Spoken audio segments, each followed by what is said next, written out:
En Kenton had tot die tijd Stan Levy gehad. En er zat een jonge drummer bij. And everybody is dependent upon you for everything, and they don't usually help. You know, everybody, anything that goes wrong is always the drummer's fault. So, the guy plays a wrong note, the drummer did it. You know, if it doesn't swing, it's the drummer's fault. If the guy doesn't know the song, it's the drummer's fault. And so you get used to that.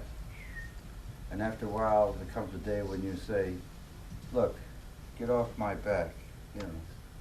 And the day you get to that, when you become to the point where you say, nothing is my fault. Everything that goes right is my fault. Everything that's wrong is your fault. When you get to that point, you're playing the drums. Then you're in good shape. And that's when nothing bothers you anymore. And except in my case, the weather, because I use calf skins on my heads instead of plastic. It's the only thing that ever bothers me. So, and I'll take that bother anytime, you know, so I don't mind.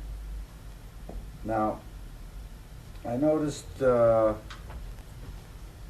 far, almost everywhere, and I noticed also here yesterday, the few drummers I heard yesterday, 3 or 4 I heard yesterday, and everybody played well, but it seems like everybody's having a problem with certain situations involving more anything is this instrument here, this one. It seems like it's a tom-tom holder, the bass drum, you know. And that when I brought it to the attention of the young drummers who played yesterday that to play it, they all had a little trouble, you know. And of course, I'm hoping that they'll take care of that trouble by practicing a little bit. And today I'll show everybody just what the things you could do to learn how to play this. Just for the record, how many of you don't play your time on the bass drum when you're playing jazz? I think nearly everybody. Yeah, almost everybody. Now you're all wrong. You know, every one of you is wrong. And the only time I don't play my bass drum, the only time I don't play it is when the music says don't play it. I'm starting with this because it's the most basic instrument of all the instruments, of all the drums. Because this was the first, most important drum in a band. Now, did you ever hear a marching band coming down the street? Sure. Yeah.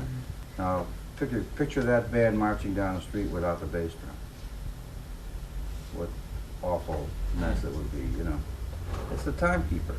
Figure your rock and roll music without the bass drum. No rock. Nothing. So how's jazz supposed to go? How's swing? How's any other kind supposed to go without the bass drum? You know? So that's why it's very important. That's why it's even when, you know, when they take the hole, put a hole in the front. Is there a hole in the front of this drum? I didn't look. There's a whole head there? No. There's a head there, a hole in it. I didn't even look, but I can tell. Look back here. I can hear a little ring. And that's what I want to hear, that ring. The whole idea of the bass drum is the pulse. It's a pulse, and it's the heartbeat of any kind of a rhythm section. Because the bass player, you know, when the bass player's playing, especially today now, the bass players today, in the old days, the bass players had to play time 4/4, and they played like bing, king, gong, gong, gong, gong, gong, gong, king, king, gong. That's all they played. And the guitar played time, but there was no amplifier, none. And the bass drums, of course, in those days were this big, you know. Now you had to play. If there was no bass drum playing, there would be no beat. There would be nothing. You couldn't hear anything. There would be nothing to hear at all. So the old-time drummers had to play the bass drum. They had to play it. But a lot of them were so used to playing without a bass, because most jobs in those days, if you had a trio, you didn't have piano, guitar, and bass, or saxophone, piano, and bass, like today, or that kind of combination. In those days, you had a saxophone, a piano, and drums. No bass. In those days, the drummers did all the work, not the bass players. They didn't get any work. And in fact, there was very few bass players around in those days that really could play jazz. So, because it was still new. This is when I was coming up, when I was a little boy, back in the 30s, 20s, 30s. So, we had to learn to use that bass drum. You had to learn how to play it.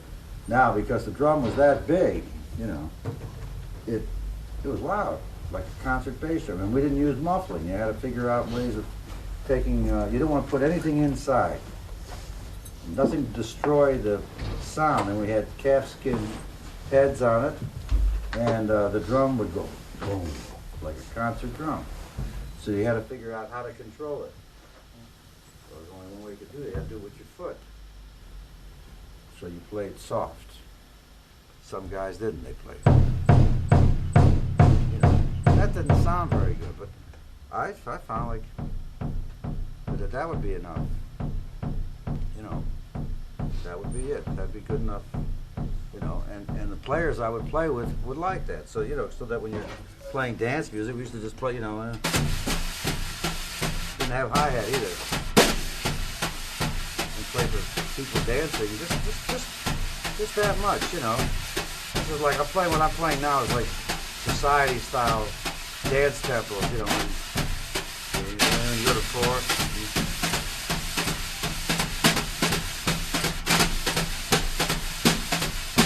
We didn't have hi-hats yet. Hi-hats were not really in the scene yet, you know.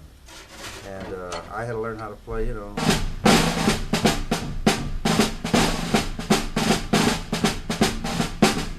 Didn't have ride cymbals because they were all too small. So you couldn't ride on them. So you had to play on the snare drum, you know. When you played a lot of, course we played the Dixieland, you know. I did all this stuff when I was a kid. I'm just explaining this, so acquiring a touch for this. All right, now we're getting into different times are coming on. The bass drums are getting smaller. We started to find out that you can put a strip in the bass drum, makes for a good sound. But I learned that you put a strip on the batter side, on this side. I know there's a strip on that side, but I never put anything on that side. My bass drum has nothing. Today I don't have anything at all in the bass drum. I just use toilet paper or a napkin, paper napkin with a little Scotch tape, and I just put it over here on the outside. And eventually, when it gets all ripped up and teary, just take it off and put some more on. That's all. So it's very easy to do, and it gets exactly a beautiful sound that way. You know, and your drum is totally empty inside. There's nothing in there to rattle or anything like that. So it's clean. But now we got a bird. Remember Charlie Parker? I heard him. So the whole idea was to learn to control this instrument here, so that it works like a heartbeat. But, you know, it's the same as putting your hand on your, you know, if you put your hand over your heart, you can feel that pulse. But if you take it off, it's still going, but you don't feel it anymore. You know, so. Playing is like having your hand on your heart. You feel it. You can feel it through your hand, you know. And that's the whole idea this is supposed to get. It helps to feel more. It sends a feeling through a whole orchestra, the whole band, instead of an emptiness. Because nothing sounds worse, and that's why I'm one of these guys here. Nothing sounds worse than a rhythm section playing without that. It sounds like nothing. Because this instrument here, bass, is musical notes, but there's something missing from it. It's not a percussion instrument, so there's no percussion playing. That marching band coming down the street ain't marching. You dig? It's just not marching. There is no march, you know.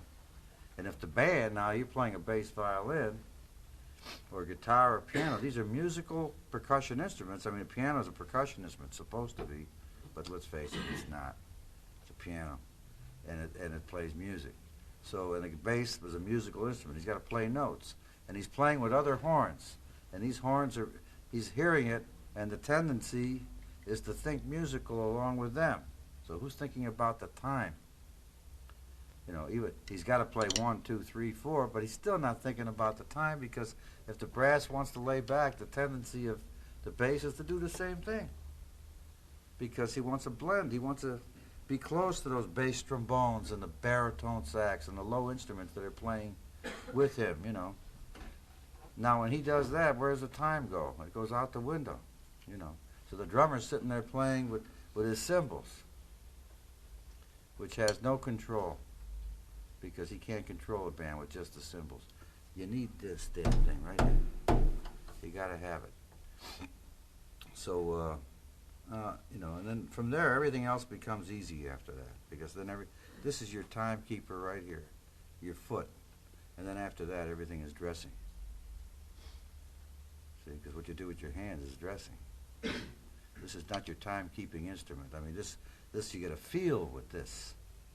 You know, this keeps this is that metronome right here, and this is for dress, for sound. This is where you create you. This is what you look for to say, that's him or that's me. Up here. Everything up here is you. Down here is necessary. This is what's needed. Because rock sounds terrible without a bass drum. It could sound pretty terrible with a bass drum now. But see, you know, but we don't have to worry about that much longer, because they got the machines now, so they don't need drummers anymore. See, and the rock drummers can thank themselves for that. And why? Because they can't keep time. They get so busy worrying about all the other junk that they forgot about keeping time, because they never knew how to use the bass drum in the first place. So these jerks in the studios that run everything, they want perfect time. So they say, well, a machine can do that. So we don't need a drummer. We just get a machine. And that's what they got. The machine can't play jazz. So it can't play, and it's not human, and it can't play color, and it can't change it. It can't dress it up. All it can do is keep that horrible sounding time that it does. So, but what I want to show, you guys can help me with this, is, but first I'm just going to play, you know. So, I mean, you can hear the whole thing. So, you know, like, no bass drum.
drop that out, the whole bottom comes out. It's gone. Yeah. That's why you should play it. Now you can see why it's better with it. You know, because it's nothing there otherwise. It's just empty. You know, and even when you're playing kick beats, it's just empty. We'll do it with the rhythm, and you'll see you'll still see there's a difference. Just some blues, that's all. Okay, just blues. Yeah, play it. 1, 2, 1, 2, 3, 4. I'm not playing.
Nicer it sounds when it's playing. He's still the predominant sound, but when that drops out, all of a sudden it gets real empty. All of a sudden it's air, and that's exactly all right. Now that's the bass drum lesson. Now the whole secret for you that don't, because you say I can't play it, is just sit at home when you get a chance. If you want, you can use a metronome. You know, if you need one. And just sit there with your hands like this. Don't play anything, and just sit. And when you start out, you say, "Well, my foot's heavy. I can't play soft." You know. Well, take everything out of the bass drum, nothing in it. Make sure there's nothing, so it rings terrible, and get it to where it sounds like where you can make it where there's no ring. And when you press the pedal in, don't play it like that. Don't do that. Press it against the head. You know, and just sit there and do that. Just do it for 15 minutes, you know. And keep doing that until it becomes to a point. And make sure your pedal is nice and loose. Now, you can't play it on a tight foot pedal. Now, if you say, well, I got to play a lot of rock gigs, you need the dead bass drum and you need that stiff foot pedal, then get another foot pedal. Then have 2 foot pedals. You know, then you need 2 foot pedals. And then with the bass drum, when you got the rock gig, you take the front head off anyway and throw the blanket in. And when you got a jazz gig, put the bass drum, put the head back on. It takes 2 minutes, you know. And just use something in there. Don't go through a big routine with tape and all that stuff, because then you're making a mess out of your heads anyway. You never put that stuff on a drum. You know, you don't need any of that. That's stupid. That's engineers. Pardon me. Well, you're not an engineer. That's an engineer's. Engineers today, they're trying to run the whole show. The engineers and the producers and the recordings. Everything they do is set up for recording, not for live playing. Live playing, the drums should be wide open. Even when you're playing rock, you get a better sound. And you can compete with those guitars real loud and all that noise better with open drums. And you don't have to play as hard, you know. Isn't it silly to take a set of drums that's already nice and loud and ringing and open, and then tape them up so to kill all the sound, then you got to play as hard as you can to make them sound again. Does that make any sense? So then the engineer says, hey, it's okay, I got it. And he puts a mic here, and he puts a mic there, and he puts a mic there, and he puts a mic here, and he puts a hole in your head and puts a mic inside, you know. He's messing with your drums. He gets it now. He's sitting out there, and you're playing, and he's making the sound. He's making the sound, not you. You're just beating on him. He's making the sound. See? And then you read about these idiots who are playing the rock, the big stars say, oh man, I trust my engineer, he takes care, he tunes the drums for me, he does this for me, he does that for me. You know, why don't you let him take your women and take care of that for you too? You know? He could do that for you also, you know. You know, he could eat your food, he could wear your clothes, you know. He might as well live your life because that's what he's doing. This is your life. He's doing it, you know. So when you read about like a great drummer, supposedly like Steve Gadd, to me he's a stupid man. He's stupid. He's not a great drummer. He's a good drummer. He's very good. But he's not great, because if he was great, he wouldn't allow that. When you're great, you're above that. You don't allow that. You say, you will get my sound. You're an engineer, you will reproduce what I do here. And you will make it sound like me on that record. Not I will sit here and work everything and then you'll make it sound like you. And I'm doing the playing. And then they say, that's all right, then we don't need you, we'll use the machine. You say, then use the machine. You know, then use the machine. I won't program it. You say, all right, we don't need you, well, we'll program it. So the result is, if he programs it, you got to pay him, and he can make it do some tricks, which will always be the same each time, so he can never change anything. But if he walks out the door, the engineer does it. All the engineer knows how to do is boom, boom, cow, boom, boom, cow. It's all he knows how to do. And that's what you hear on the records, you know. So sounds like hell, and eventually people are really getting sick of that. So but at least you have your pride, you know. No money, but you have your pride. But if everybody would do that and keep doing it, pretty soon we won't have those engineers either. The machines are going to be gone, you know, just like a lot of other things. So anyway, that's the exercise for the bass drum. That's the whole reason for all of that. And I went through all this just so you understand. And just do that, you know, just sit, you know, and spend some time getting a feel for it until it feels everything is set so it's comfortable for you, so that when you have to play a jazz gig or a dance gig or something with it, it's a non-rock gig, you can do it, you know.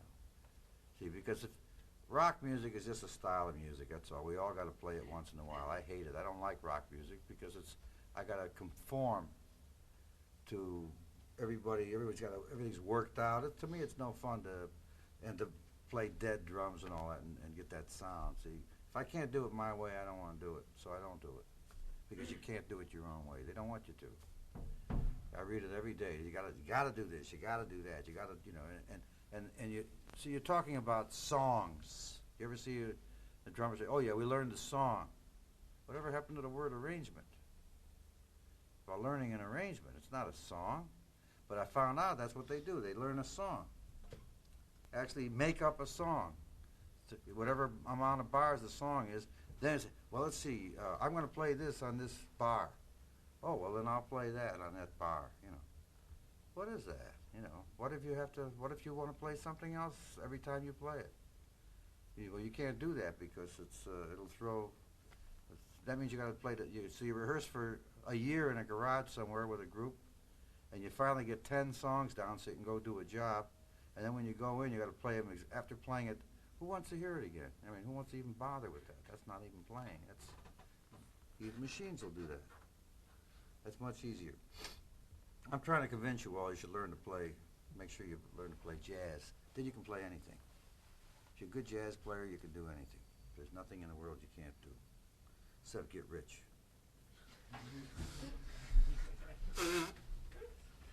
But if you're stupid enough to want to be a musician, that's what you got to pay for that anyway. Because music is probably the greatest non-paying profession in the world. It's okay, you make a living though. Yeah. It's okay. Yeah. You told us about using bass drum in jazz music, but when I think about modern jazz and I think about the record you made, My Louis and Friends, Yeah. we also play that beat too. Yeah. On the end. Yeah. And I learned it, but I'm still can do it in modern jazz. Sure you can. Doesn't I did it. I did it on the record. I was playing my bass drum all through that whole record and every other record I've ever made. All that, whatever I was playing, whatever you heard, whatever I was doing in that record, behind anybody at any time, I was playing that bass drum always.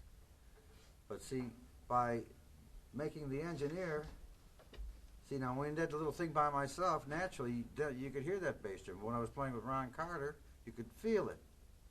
And on that one, we did that walk thing, that blues, you know, where we got like a little 8-piece, like where you got 4 horns in the rhythm section. I purposely told the engineer, I want to hear the bass drum on the record. I really wanted to hear it. He said, really? I says, yeah, I want to hear it. I want to hear that along with that bass. I wanted to hear Ron Carter walking, and I wanted to hear my foot with it. I said, put a little on there because I want to make sure it comes through. You know, and he had too much. I said, no. I want to hear it because I want that sound of a foot walking. Because what I was doing actually is showing off the feel that I was getting.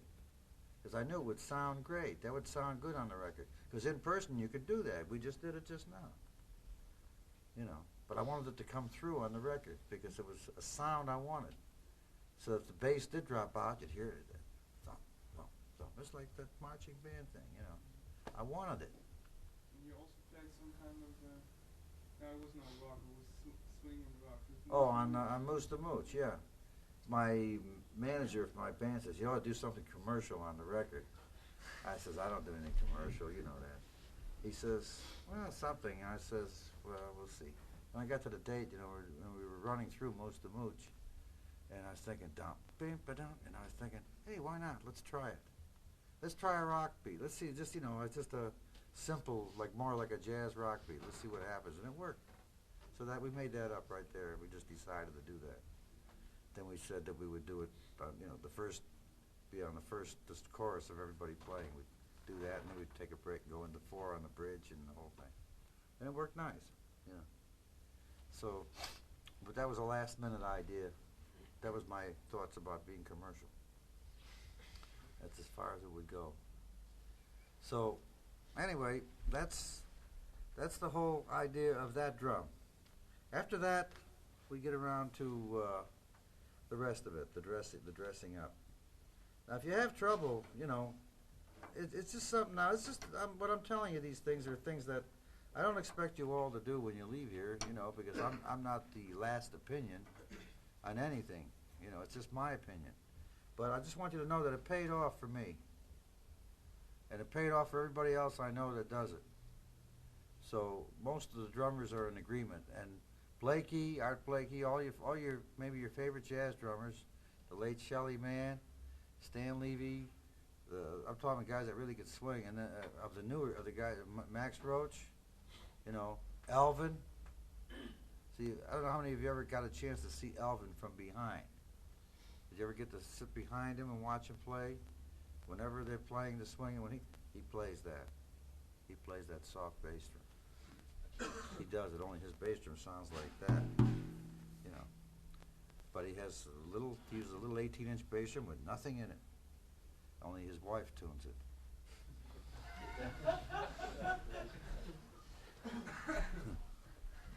And that's what it sounds like.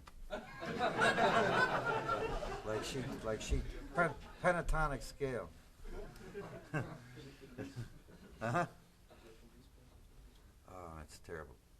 But because I played on his drums, they're tuned awful. It's awful, but it saves a fight. You know, he doesn't have to fight with her. He lets her. She sets him up. You know, and I've seen it.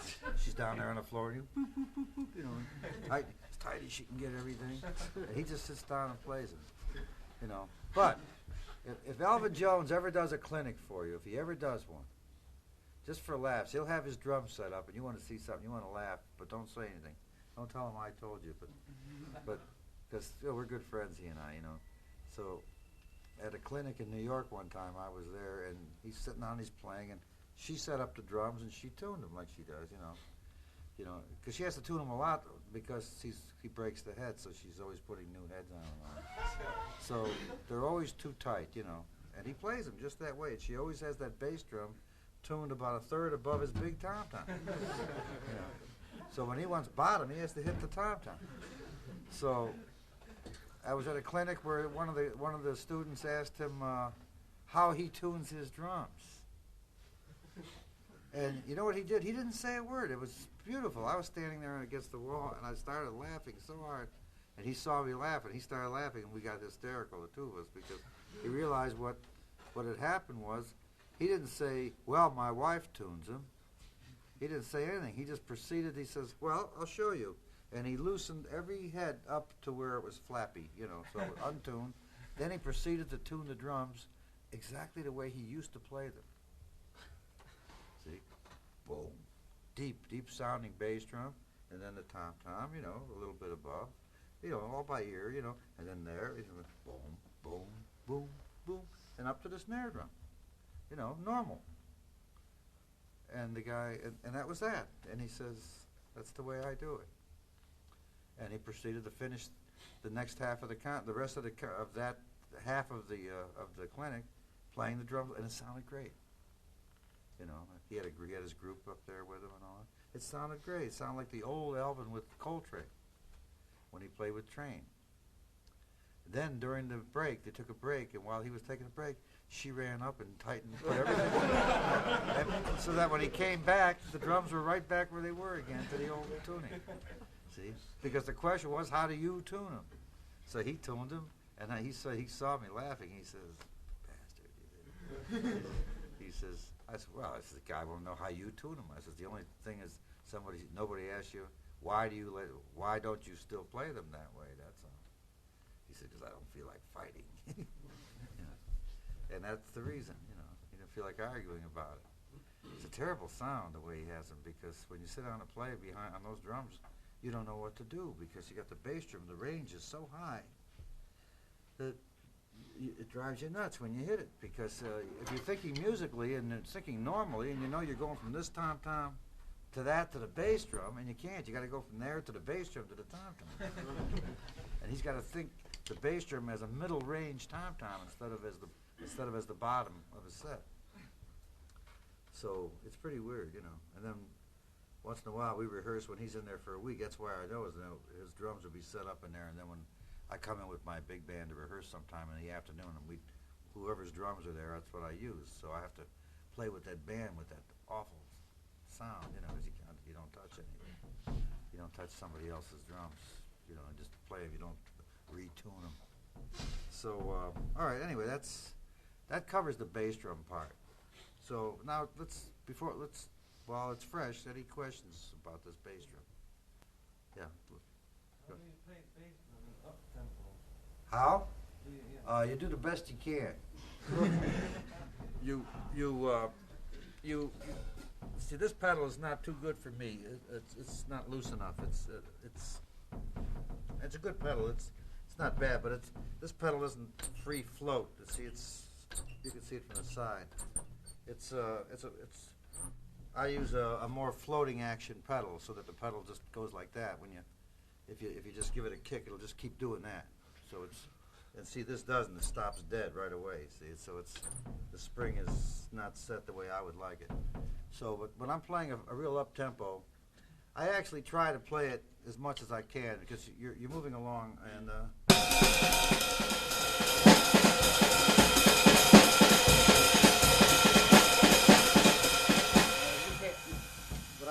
from the side you can probably see I'm moving it. Half the time it's not even hitting the drum, but I feel that I have the control of it anyway, you know, and that's about all you can do, because it's almost impossible to really get it as firm as you can at a more medium tempo.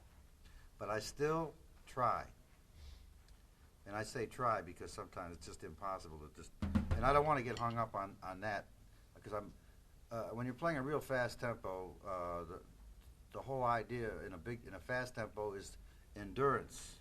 How long can you last? So the more rigid you are with the time, the stiffer you're going to get. The best thing is to keep moving and keep moving around, you know. The more you vary the beat, instead of trying to go, keep doing that, pretty soon that just you get nice and stiff. But if you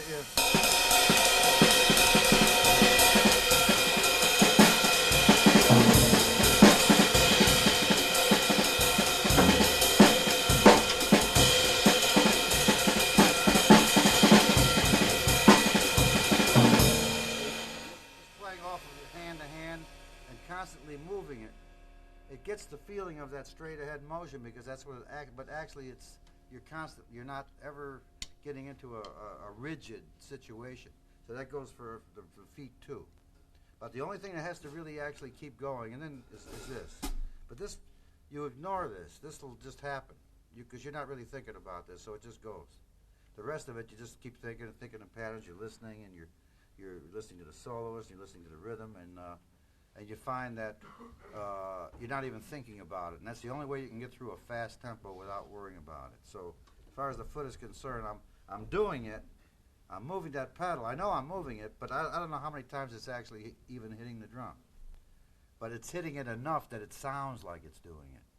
Because, you know, another thing about drums, it's a nice thing about drums in a way, is that when you hit the drum, like I always say, like the sound you hear here is not the sound you hear there.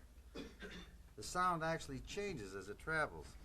This is the striking part, and that's the sound part is on that side. The bottom head of every drum, the front. That's why when you take the front of a bass drum head off, you've taken off half the sound, and that's the real sound. That's just like with a piano. You take the back of that piano off and hit the keys and leave everything on, but take the soundboard off, that wood that's on the outside, there's nothing, you know.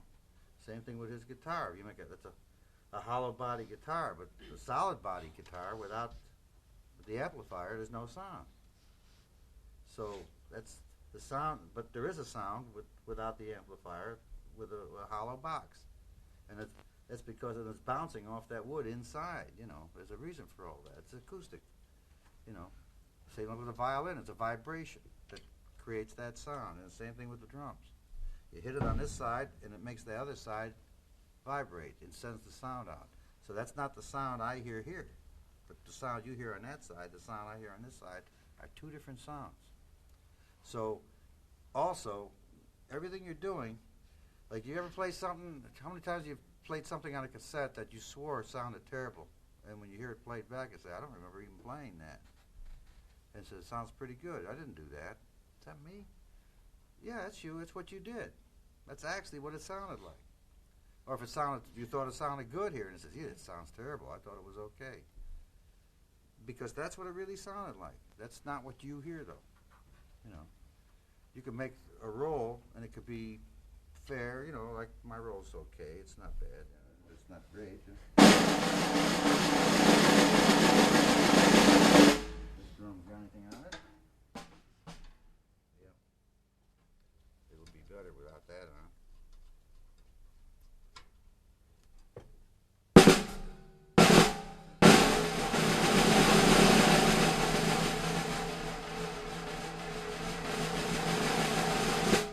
I bet you that roll, I mean, I can't even tell, but I bet you this roll sounds better to you there than it does to me here. You know, and I can always tell that because I've recorded. When I record, I've made rolls on records that I swore I couldn't believe it was me because it was smooth as silk. And it was terrible here, you know, rough. But you don't hear that. And the mic tells the truth. The mic picks up the actual sound.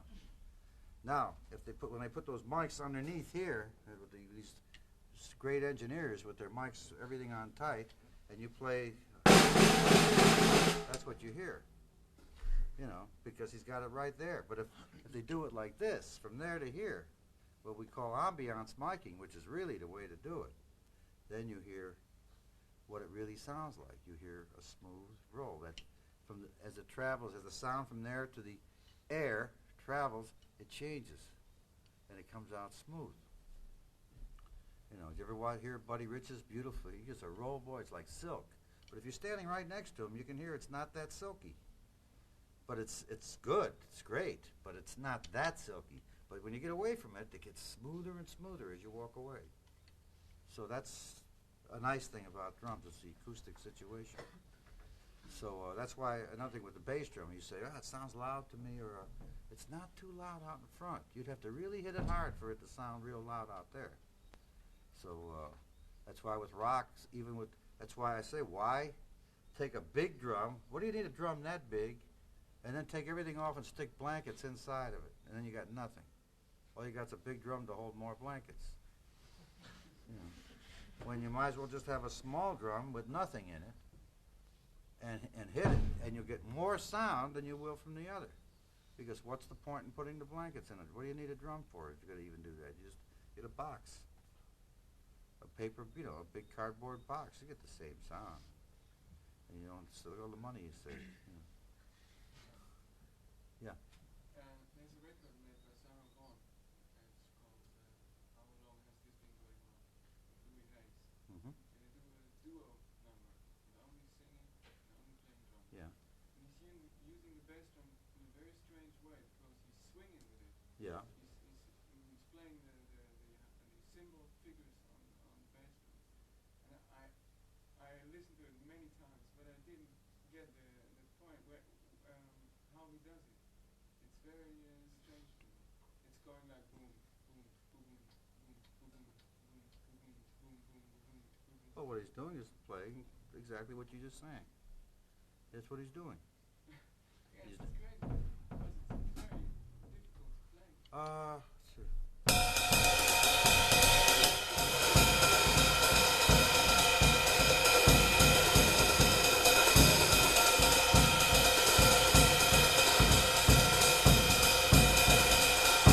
I can't work this out, but With brushes. that's.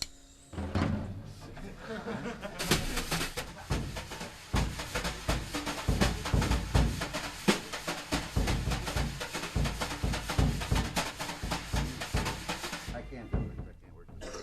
But, huh? I got a Speed King pedal. You want this? No, they're worse. Speed Kings are too stiff. I can't use a Speed King pedal for. You got to play with it. No, Speed King is top heavy. Now I always use the. I used to use the Camco or Gretsch floating action pedal for years, and then now I play the Pearl P800, which is a cam, and it's a copy of the chain pedal. It's the same thing. It's the same guy, Al Duffy, who invented the chain pedal from the floating action pedal from the Camco. He's the one that made the chain. And then when he went, he's now the head of Pearl production in America, in Nashville. So he wanted to make another pedal like that, and they sold the patent to Tama and Drum Workshop. One partner sold it to one, other partner sold it to the other. So he had no right to put out a chain pedal at Pearl. So what they did is he made a cam, a round thing. It's got that blue strap on it. That's a good pedal. It's very fast, and it's very smooth. And it's the same principle as the chain, only it's even smoother because there's no teeth. So it's just very smooth. And it's the same principle of a cam, so it's like rolling, And it's very fast pedal, it's very strong, and that's what I use, and I'm used to that. And this is totally different. So I can't control it as much. So, I mean, you can't do everything. Your equipment also helps you in what you're doing, So you always probably have noticed that when you play on somebody else's drums, you can't always do the same things you do on your own, even though you should be able to, but you always say, I can't work the pedal. Or I can't do this, or I can't. That's true, you can't. It's not, every pedal will not respond the same, and the snare drum a little tighter even. You can't do the same things you can do on it the way you do it, and so on. Even changing sticks can make things different. So that's why we all have our own sets of drums. But a lot of times I find I have to play on different drums all the time because when I travel I can't take the drums with me, so I try and I do the best I can, that's all. There's nothing else you can do. But sometimes if you're going to play on the same set for maybe 2 or 3 days and it's not yours, you get used to it. And you find other things you can do on those drums. But the main thing is to have these with you, your own cymbals. That's your sound, that's very important that you have that. And you can always tune a snare. You can always retune the drums to suit you, but pedals and things like that, Actually, you should carry your own pedals, and I just don't like to bother lugging all that stuff around. So, but when I play over in Germany or places like that, the Pearl people in Germany, they send me whatever I need, and I get the same stuff all the time. They have a list with what I use. So they send me the P800 foot pedal and the 800 hi-hat and the 700 stands, you know, and everything I use. They're nice about that. The only thing is I have to use plastic heads on the drums. So, but I don't want to walk around with a bag full of calfskin heads and all that and changing them. It's not that important, except when I'm home and when I'm with my own band and my own drums, then I have everything the way I want it. So, and that's what everybody should do, you know. So, any more questions on this? Yeah. How do you handle accents when you play the bass drum? Accents? Time accents, yes. Oh yeah. Well, you're playing. Louder. Oh yeah, just louder. So you're playing here. I'll do it with the brushes so you can hear that. You're playing.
Real odd. You gotta just get up and lift your foot and smack it. That's about all you can do when you really want it loud. So I also use the biggest beater I can get. I have these old Ghost beaters, the old Ghost foot pedals. I got about when they came out, I bought them up, so I'd have them today. And it's smart because there is no more Ghost pedals, and I got all these beaters. So I bought the beaters from them. And they're much larger. They're big and they're round, and they get and on a 20. See, that's why I like a 20-inch bass drum. A 22 is good, but a 20-inch you can really hit right in the middle with the bass drum. The pedal is perfect. It's a perfect right here. This is a 20, and that thing's right in the center. So I get and that's that center sound. So it muffles itself when you hit right in the center. If you hit off to the side, you get ring. You get more ring. The more from the center you get, the more ring you get. So the more in the center you get that thud, that direct, and that's like a muffler too. You know, it's a natural muffler. And you get the deep, nice sound from the middle, right in the middle of the drum. So with a big beater, you draw a lot more sound out of the drum that way. So that's why I like a 20, because 20 is like, you can use a 20 instead of an 18, you can use a 20 instead of a 22. 22 is fine. I mean, but I found out if you have a 22, then you should have an 18 also for small group. 22 is pretty big for small group work. It's a pretty strong bass drum. And besides, it's a lot more to carry too. It's heavier, and you got to get it in the car, a little car. So I like to use an 18 and a 20. Those are the sizes I use. Except now I'm using a 16 by 20 bass drum. Boy, it's great. It's like a cannon. And it's not, Pearl doesn't make a 16 by 20, they make a 16 by 22. But Duffy, hey Al, what can I do? I don't want a 22. Let me make you a 16 by 20, see what it sounds like. And it sounds great. So he said, maybe we'll put it in the catalog, you know. But don't tell too many people that you get. So, because they'd have to change their tooling, you know. Okay, now, I just want to do some playing now. I want to work with the rhythm section a little bit. I want to show you the difference between 3-man rhythm section and 4-man rhythm section. You know, so and how this we had this problem yesterday too. is that the drummers, I mean, they didn't know, or they would have done it, but I try to let them know that, when you listen to the Count Basie band, for instance, that's a 4-man rhythm section. Or if you listen to like people like Scott Hamilton or any of these swing groups that where they use guitar, that you cannot play the drums. You can't play bebop. I mean, you can, but it doesn't sound good. If you're playing bebop style drums and the guitar player is playing 4/4, it doesn't work. It does not do what it's supposed to do. Then you run into there's a hassle between that 4/4 time and the breathing space of the bebop feel, which is much looser, much wider and much looser.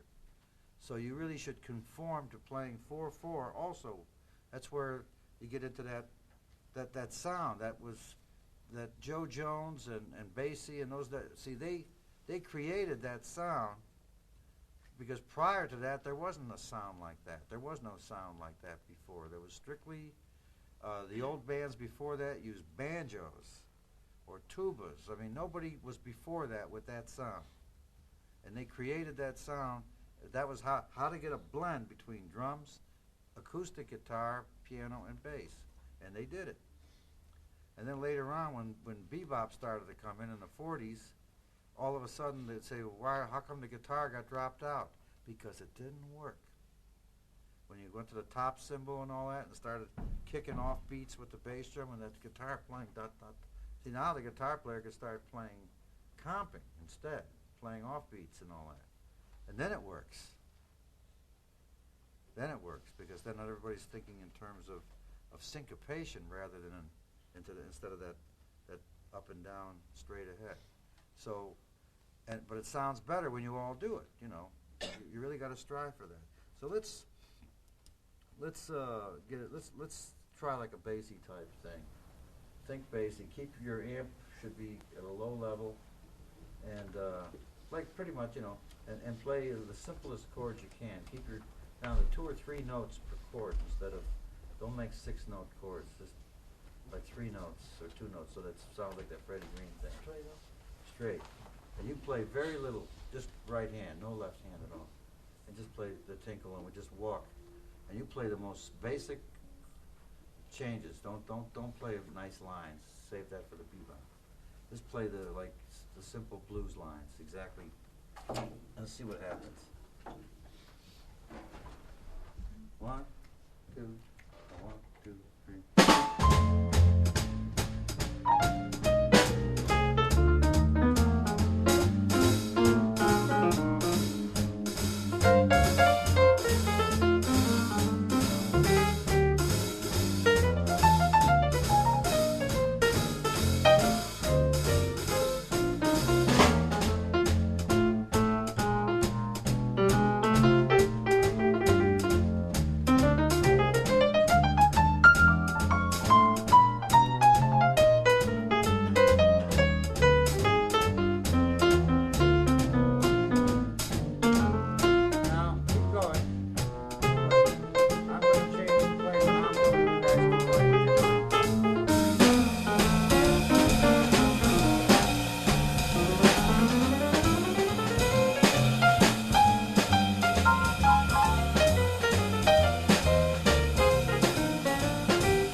We'll do it again, and then when I start to do that, you quit doing that.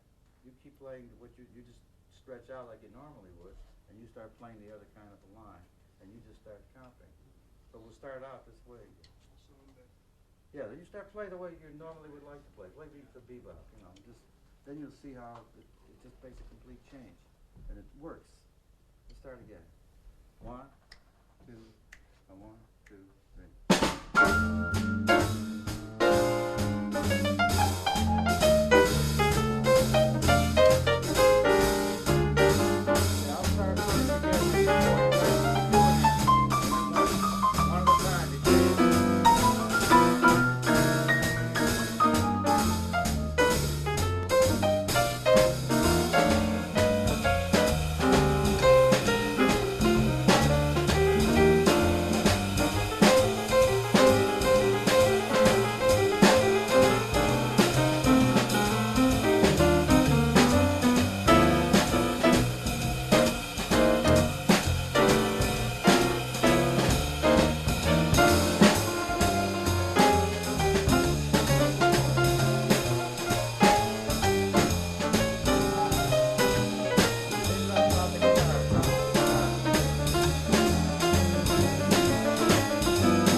You're dragging. You stay on top of me. Bass should always be a little bit on top of the drums. If anybody's going to be on top, let it be the bass instead of the drums, you know. So you should move up a little bit on the beat and let me, because otherwise it starts to get behind, you know, and it just pulls everything back. So you got to be a little more aggressive. That's important. If there's going to be anybody on the bottom, should be the drummer. Let the drummer be on the bottom, and let the bass have that little edge, you know. No, I just wanted the guitar out there. I wanted to see, because then you can get into another thing altogether, and then you could just be like a solo instrument at that point, you know, where you're just waiting for your chorus, and you don't play unless he drops out, and then you got it. So that's the way I like to use a guitar. That's why I don't have a guitar in the band, because I think it's very much. I don't want that 4/4, because I don't want the bassy feeling, because that's Basie's thing, you know, and I don't want a guitar player to be bored sitting there waiting for the piano player to drop out. If I was going to use a guitar in my band, I think I'd rather have no piano and just have bass guitar and drums and no piano at all, just so the piano player wouldn't go crazy, you know. So I think it's better that way. Small group's a different story, but in a big band, you're better off without a guitar if you're going to, otherwise, unless you're going to have the 4-man rhythm section. And if you're going to do that, then you're competing with the bassy sound, and then you're foolish. It doesn't make any sense. So anyway, that's the difference I wanted to get across to you, that there's a way to play. You got to really play very basic when you play with a 4/4 with the guitar to make, and it sounds good. It really works, you know. Only you got to be more on top. Let's try a little brighter tempo and see what happens. Let's do I Got Rhythm. You know I Got Rhythm? Yeah, you know the melody to I Got Rhythm? You know the changes to I Got Rhythm? You know, yeah, do you know the tune I Got Rhythm? Yeah, a little bit. See? There you, how can you play all these tunes that are based on I Got Rhythm and you don't know I Got Rhythm? Yeah, it's funny. The rhythm changes and nobody knows the tune itself. All right, no, but don't play a bebop tune. I just want to hear the changes of it. That's all. But I want to play the 4. Yeah, the ching ching ching. I'll show you how it works when you get on top. 1, 2, 1,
See how this worked nice with that kind of thing? This really gets a hell of a blend. It also just livens everything up. But you see how it's important that you don't get behind him? Yeah. And that kind of playing. Now, for playing just a 3-man section, like just you and I and him, we'll say, then you could play all. You can bend your time, because you can be playing a little more things. You don't have to play. You don't have to even play time. You can, because between us we'll imply time rather than actually play it. You know, we start fooling around a little bit more. You know, get a little more into playing more offbeats and things like that. You don't have to really keep any strict time. And but when you're playing time, everybody's really playing time, then you should be More you, time. you should be more on time, you know. So, and that's how it doesn't get labored, you know. Now, the kind of horn player you would listen to over that rhythm section would be like somebody like Ben Webster, or, you know, or Don Bias, you know, or all those great players that played in that style. And you get a good swinging 4-man rhythm section behind one of those kind of horns, you know, Roy Eldridge, Harry Edison, you know, that real swing players.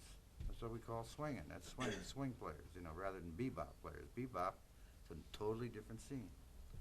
So then you got more offbeat, more syncopation, and more off of 4, off of 2, you know, instead of off of 1, off of 3, instead of direct.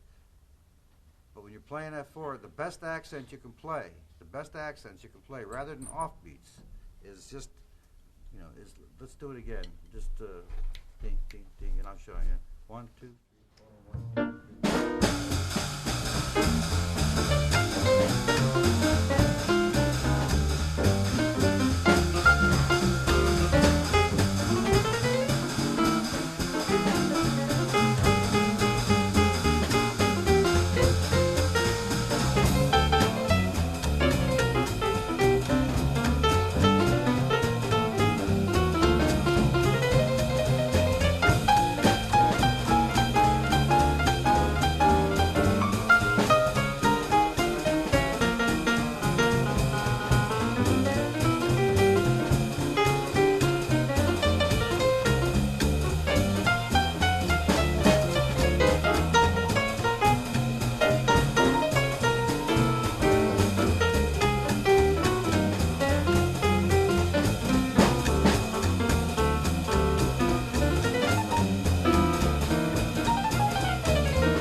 Accents?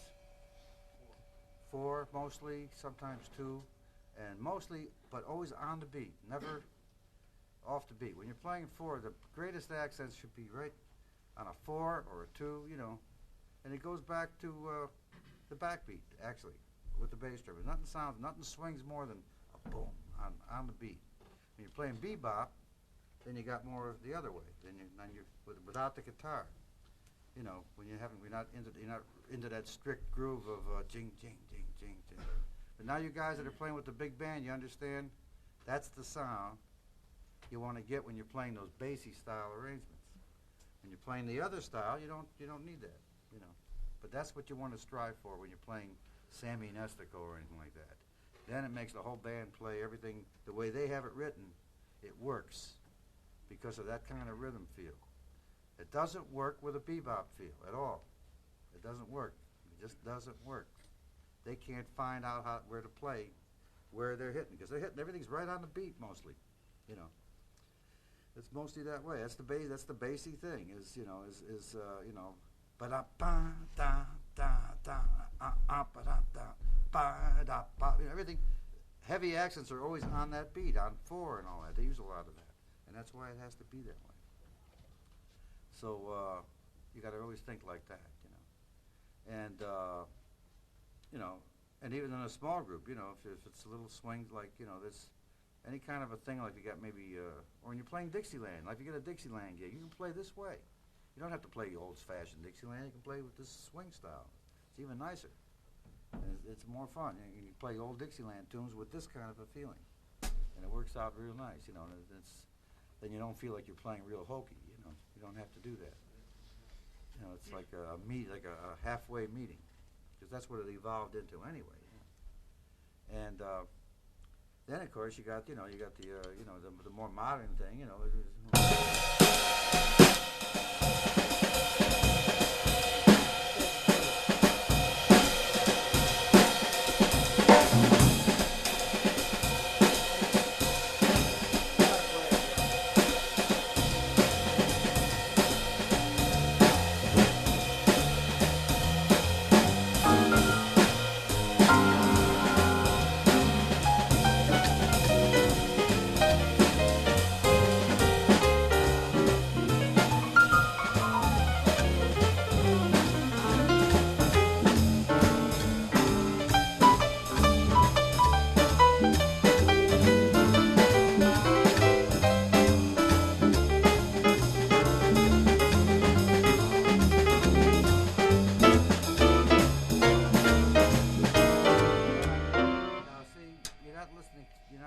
sense to me. You guys are playing almost that other way.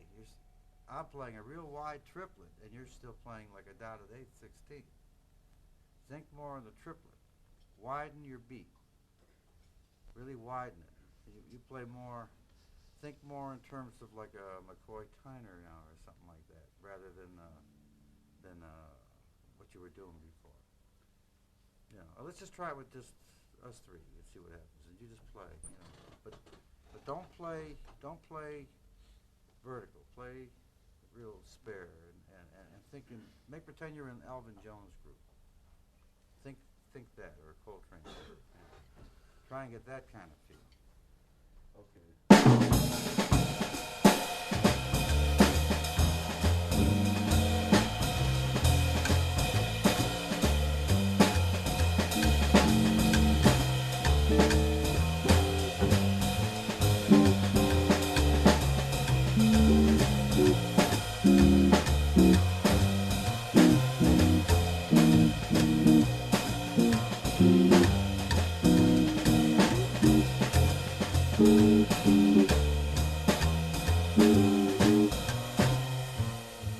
You don't know what I'm talking about. Play free. More free. Do you know how to do that? Leave the straight four bar. No, just play anything you want. Oh, okay. Don't play time. Okay. Yeah. 1, 2, 1, 2.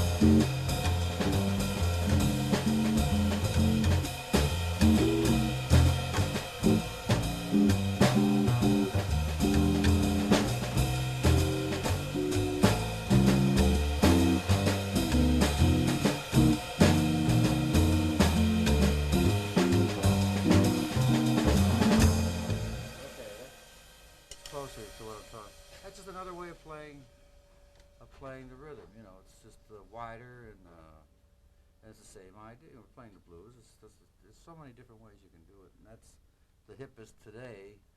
You know, you can do that depending on who your horn player is. Now, you don't want to play that way if the horn player doesn't play like that. You don't do it. You know, you got to always figure out who you're working with, who you're playing with. You know, which direction you're going to go into.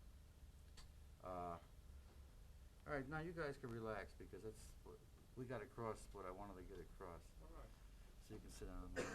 Thank you very much. Well, we could. You guys tired of hearing my voice for a few minutes, huh? You can go on. It's up to you. Well, I don't know. It's how we doing? What time are we supposed to go to? Well, Actually. 12:15. Well, let's take just a few minutes because I've been talking a lot, and then we'll come back and do like a whole hour again, and I'll get into some other things. Well, think of some good questions now of any problems you might be having. You know. Thanks. Oh, yeah. It's not bad for a machine. So anyway, now what I want to do is get into some simple things and brushes and like that, and get into some of your questions, which I'll do what I have to do, and then we'll get into the question thing. So we'll go with the cymbals now. As you can see, I'm playing Istanbul cymbals. Now, they don't pay me to sell the cymbals, so I use them this I got right here in this, right here, I got this in Laren, what? That shop in Laren? Yeah. One day it's a long time ago when they first got these Wuhan cymbals. In America, you couldn't get them because we didn't have any, as usual, the great America says no trade with the communist countries and all that crap, you know. But we do it now. But when these cymbals, this is the old the old Chinese symbol, the Wuhan. You can get them here. You get them everywhere. And this particular time is the first time I'd even seen some of these in many, many, many years, and I was very lucky to pick out Peter Ipma. Took me to the shop, and he says, let's degrade the symbols. So this was the one I thought was the best, and I ended up with this. And the one I thought was next best, Peter ended up with. And then the rest became number one and number two. We just went through all those symbols, and that's where I've had this, and this is a lovely symbol. It's very nice, but I wouldn't use it with my big band because it's not powerful enough to take that constant pounding and shouting. So I use this for small group playing mostly, although I use it when I travel. This is my traveling cymbals. This is my second set. Then I have my first set stays in the Village Vanguard with my band. I use those cymbals only with my band, because that's like a sound that goes with the band. And it's changed through the years occasionally because I got stolen, things like that. But I was always able to find something that was the same. Because one thing about cymbals is that once your ears get tuned into what you like, that's what you always buy. That's what you always get. You always end up with the same thing most of the time. You don't realize that, but that's what you're always looking for. You're always looking for another one of what you like. That's when you got something you like. If you never find something you like, that means you're always looking until you find it. But once you find it, that's what you'll always look for, because that's your sound. See, when you strike that cymbal, that's your striking. Only you can get that sound out of that cymbal. And you say, I like that. Then that's you. That's from then on, you'll always be looking for that kind of a cymbal. And once in a while, you'll find one. And you'll say, oh, I got to have that. Even though you don't need it, you want it because you want another one. Because you should always have more than one, because you never know when it's going to disappear, or it's going to break, maybe, it might crack or something, who knows what will happen to it. But because it's, the world is loaded with people who don't care about what belongs to you, so they'll take your tools, they steal them on you. So, because they can buy drugs with this, lots of drugs. So that's what you got to be careful of, So, anyway, the reason I'm using the Istanbul is, are you all familiar with the original K Zildjian symbol made in Turkey, the old ones? The ones that everybody's going crazy trying to find? Well, here they are. This is it. The Istanbul are the old K Zildjian. It's exactly the same symbol made today in Turkey, in that same little place by the same little old guy sitting around on the floor. They still make them the same way. The only thing is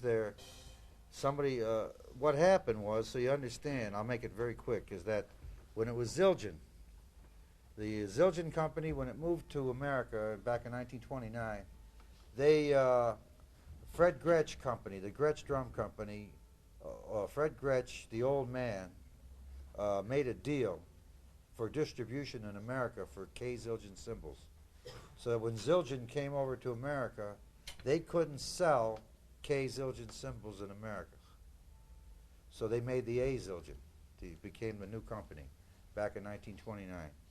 They didn't plan on even making cymbals anyway. They ended up getting back in the cymbal business. So it went that way for many years. The K Zildjians were only available in America through Gretsch. And you couldn't find any here in Europe because Zildjian had the rights to all of Europe, and they wouldn't sell K Zildjian cymbals. They were selling the A Zildjian cymbal, which they were making in America, then shipping them back here, and then charging you twice as much money, for the cymbal. That's the truth. But of course they were good cymbals for many years. The A Zildjian was a great cymbal. Then when rock came on, and they started making all this heavy stuff, and when money starts talking and they start making everything heavy. And even this company has to make some heavy cymbals if they want to survive, because that's what most of the sales are.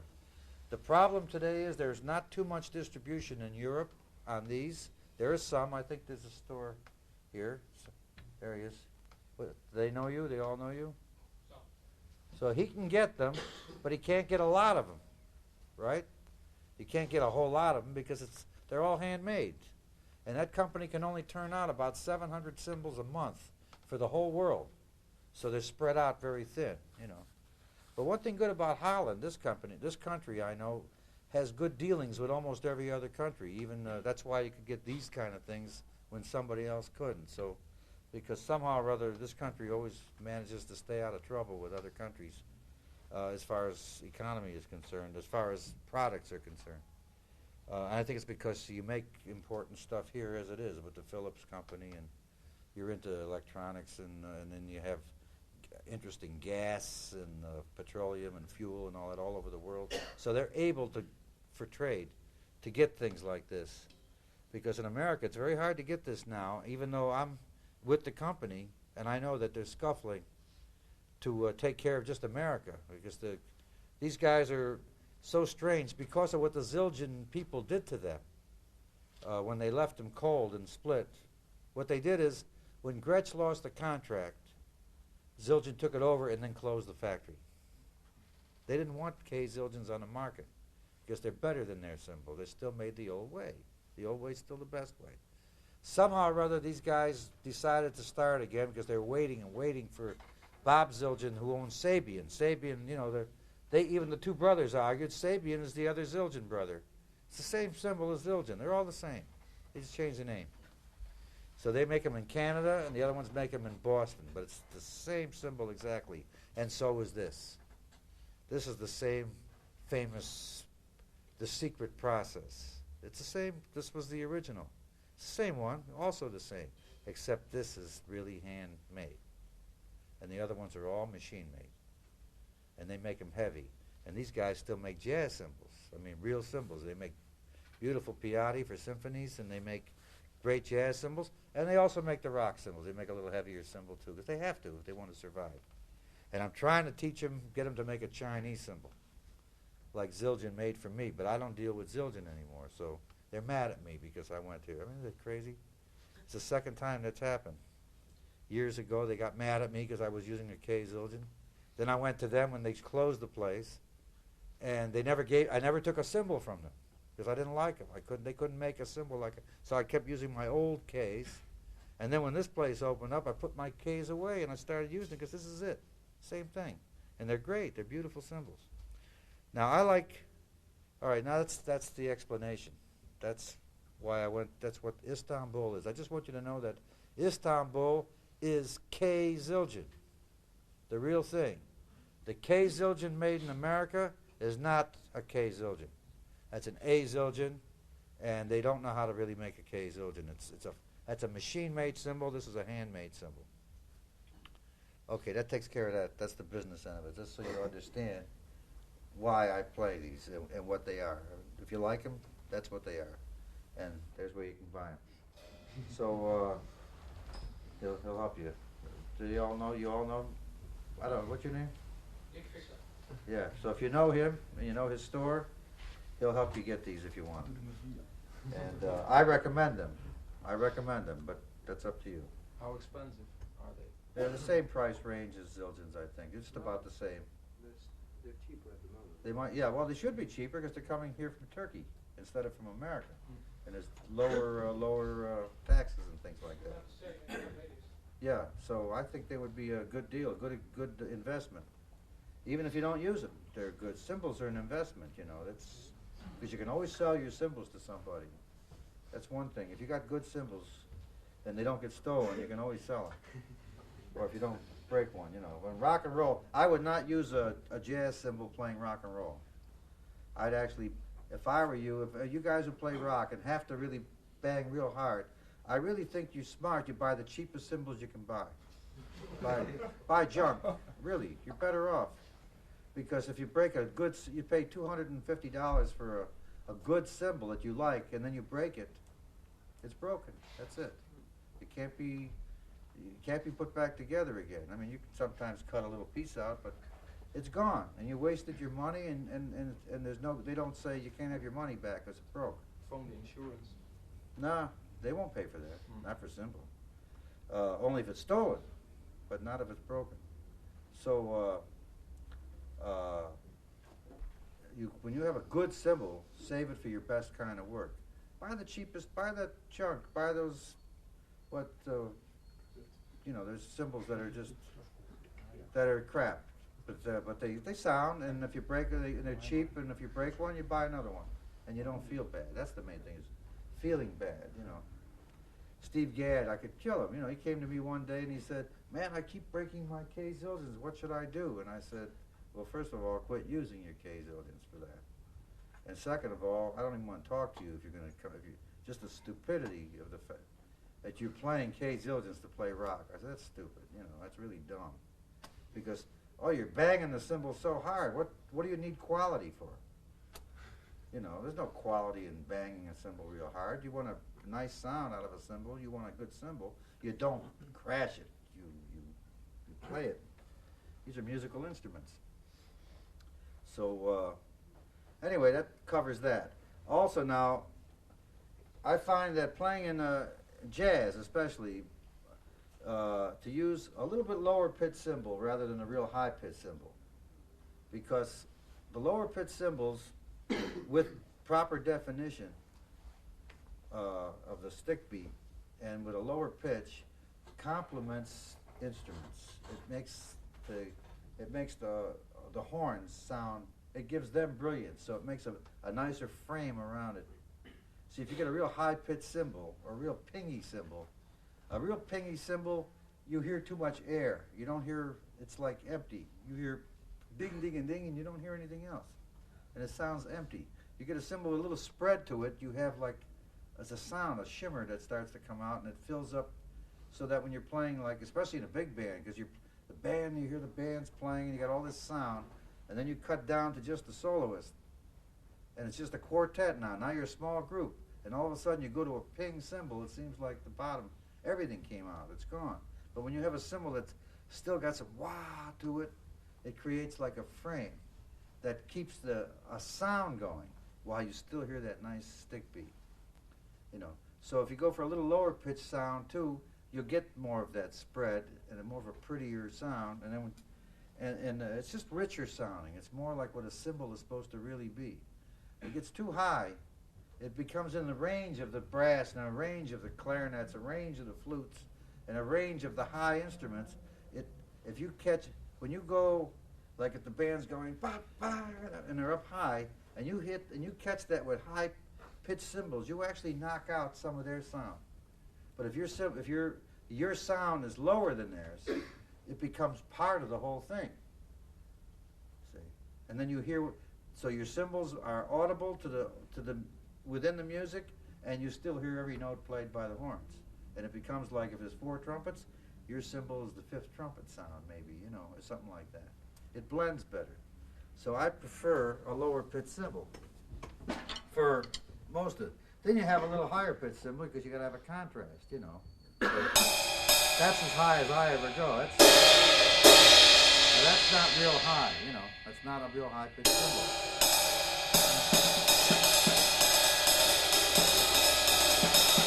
It's got spread to it.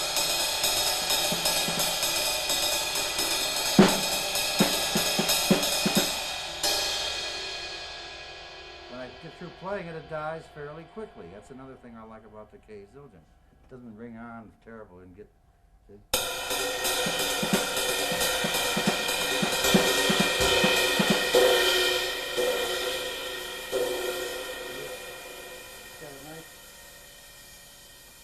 mean, 2 rivets is my little trademark. I've been doing that for way, way back.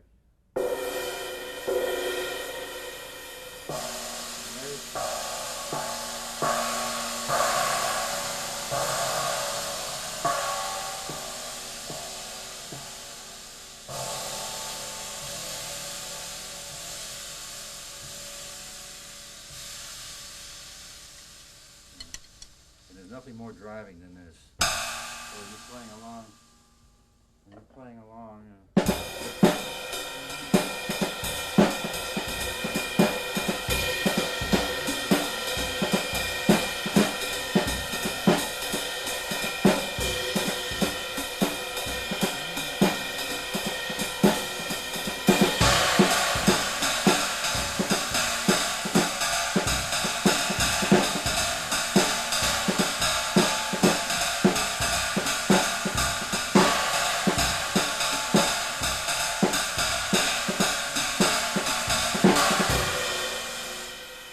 noticed before when I went to that with the rhythm section, how it just gives a big lift all of a sudden.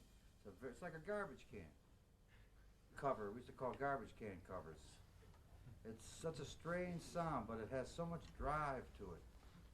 And some of the greatest drummers in the world in the past, seems they always had one of these. And when I was a kid, I used to hear Dave Tuff or Big Sid Catlett.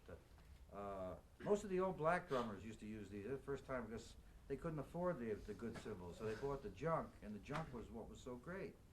They bought the cheap Chinese cymbals, you know. And before you know it, then Shelly Manne had one, you know, and they were very popular. In the beginning, these were the original cymbals. That's all they had, and they didn't have rivets in them. And they had little ones, you know. These were the original cymbals when cymbals first started being used in jazz. This is what they used, see. And these were originally made for war, you know. So, yeah, they were. They used to bang them together. And when they used to fight with the Persians, the Turks and the Persians used to go at it. Iranian today, you know, for the same people that are still fighting, but they don't use cymbals anymore. That's the well-aimed bomb. So that's where this thing came from. And bass players love these cymbals because it really makes the bass, again, it's a lower pitch, and it makes low-pitched instruments like bass violin, but it just makes them sing in front of that, and they love it. So I find that it's become a trademark with me, and the first one I had that was stolen from the band, the guys in the band went crazy until I got a new one, you know. And I had to have one made, and I had to go to Zildjian for that, and they didn't know how to make it. So they had to experiment with it, and finally then I went up there, and we invented the Swiss knocker, what they call the Swiss knocker, which not a one is the same as the one they made for me. After I walked out of that factory with that cymbal, then everybody else said, I can't get one like yours, you know, but they should be. They should have been like mine, but they don't care that much. Now I'm trying to get the people in Turkey to make one like mine. Not like this, but like the one I use with my band. It's difficult, and they're waiting. They said I might have to go there and do the same thing and show them exactly, you know, and bring the one I have and let them look at it and study it and all that, because they've never made them, you know. And I think it's going to be interesting to get one that's actually made by hand all the way, because even in Zildjian, the one I have is half hand work and half machine. So to get one that's all hand should be beautiful, but it's going to take a while. And they're so difficult to make that they don't want to make a lot of them because it takes too much time. Take a whole day or 2 days to make one cymbal, and in that time they could make 20 or 30 other cymbals, and that's not smart business to waste a whole day on one cymbal. But they'll do it. They'll do it once in a while. And if I get one or two, that's all I need for the rest of my life anyway. But maybe 10 of you might want one, so you'd have to wait for it, but it would be worth it. If you can get one that you say, I want one like Mel's, but you should get one like Mel's, not just one that looks like Mel's, but one that sounds like Mel's. And that's what you can't do with Zildjian nowadays, because they don't care. And it's just this, it's all this. And so I would lean towards the Turkish if you really want real quality cymbals. And there they are, you know, and so Istanbul is the name. You might see some cymbals floating around called Sultan. There was a few of those made. It's the same cymbal. I think they had to drop that name, but there's some floating around yet. Did you get any Sultans? Not anymore. Oh, but you did. So if you see one around that says Sultan, it's the same thing. But that's over with. This is the name, the new title. And this was changed because Zildjian, this word here, here's one of the originals when they first came out. It's written in Turkish. But that actually says Zildjiler, Zildjiler. And Zildjiler sounds like Zildjian, and Zildjian says you're not going to use that name anymore or we're going to sue you. So they quit that use and they took this. So in that way they could scrape out the name Zildjiler that was in the logo. They just crossed it out, you know, like rubbed it out, and they still had Istanbul on there. It says, you know, made in Istanbul, so they left the Istanbul on there, and they said, might as well call it Istanbul, which they did. So that's it. That's the story of the cymbals. And the hi-hats. These are 13s, but they got nice low pitch. And yet,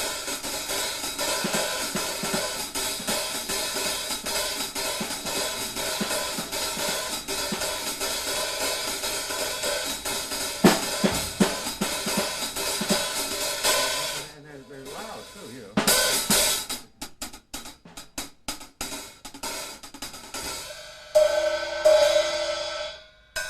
You know, that's a bottom cymbal. But today, most hi-hats, they both sound like that. You know, the top cymbal should have some sound, like a little crash cymbal.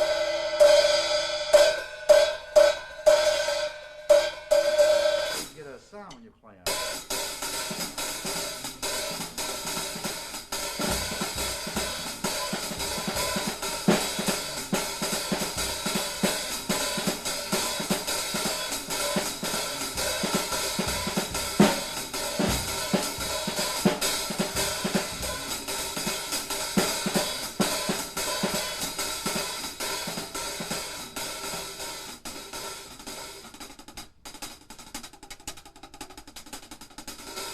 Okay.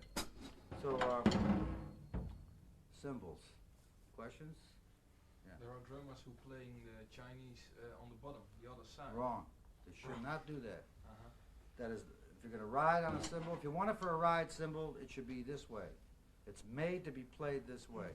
If you just want to use it for a crash and you want to break it, turn it upside down. I guarantee it won't last long. Because when you put it on the holder, you got to tighten it very tight to keep it straight. And as soon as you put it nice and rigid like that and you start banging on it, it'll break. It won't take long. And if you like to throw them away, that's what you do. Billy Cobham did that. And he doesn't know anything about these cymbals. You know, believe it.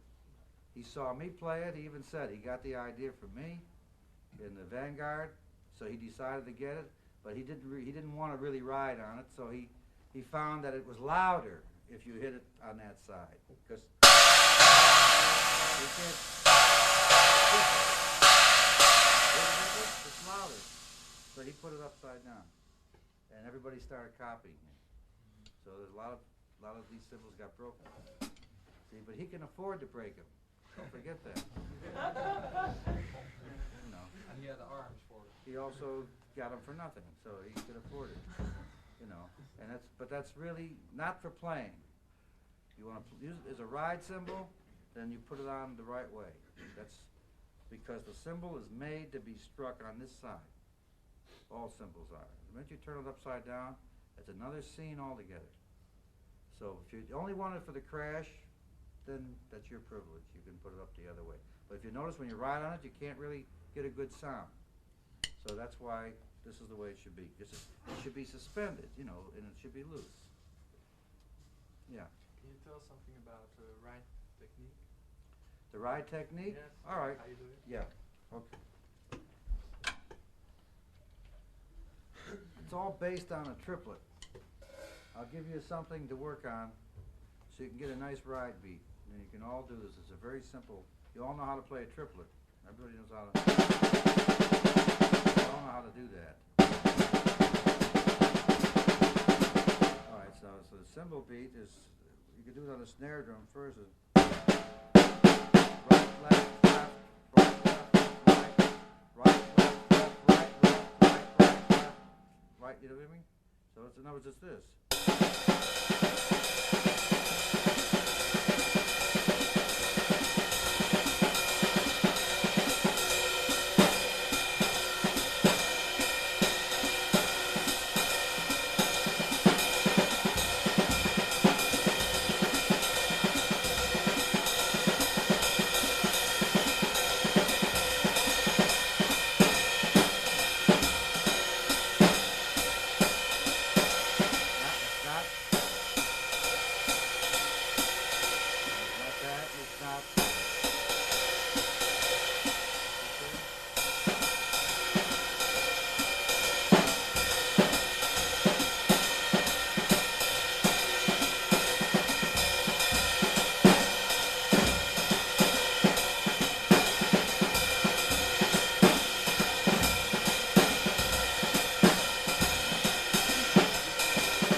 shuffle beat, you know.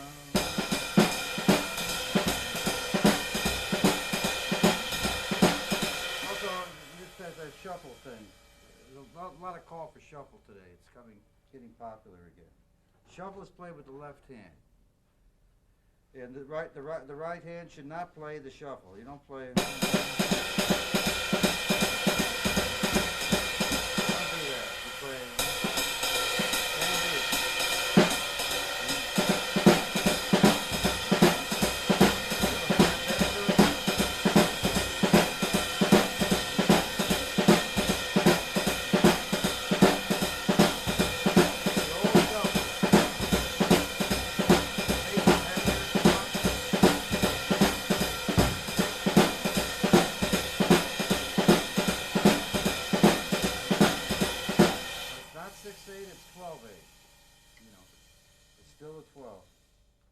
That's how you play a shuffle. In the middle of the drum.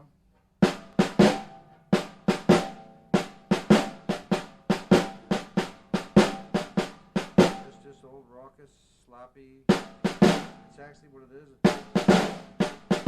It's like the old days. That's what they play. Yeah.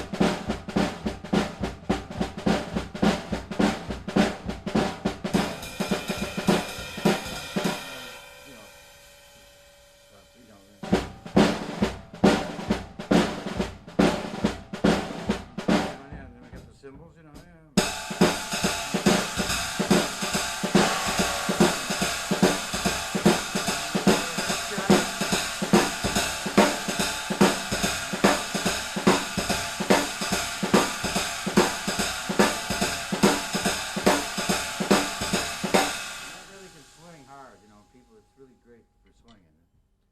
That's the shuffle, and that was a cymbal beat.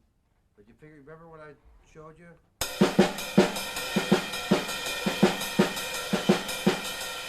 playing this, the rest of the triplet in between on your snare drum, it'll keep this correct. And then when you drop this out, it's still going. You still got that. You'll acquire that nice wide.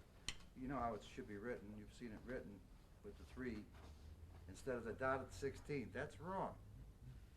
See, that's wrong. But that's the conception of a lot of arrangers. They write it that way, but they don't play the drums, you know. They write the dotted 8/16, but they should really write the triplet. But it takes more time to write the triplet, so nobody bothers. So it's understood. It's just like when they write jazz in general for saxophone players or trumpets, they write 8th notes, but they really want them to play it as a triplet. So if you play it exactly the way it's written, you'll read like, you know, like they got ba-da, ba-da, ba-da, you know, so they'll either write ba-da, da-da, da-da, da-da, if you write it with a dotted 8. If they write a straight 8, you play ba-da, da, da, da, da, da, da. It's not, that's not what it is either. It's ba-da, ba, ba, da, da, you know, it's just a concept.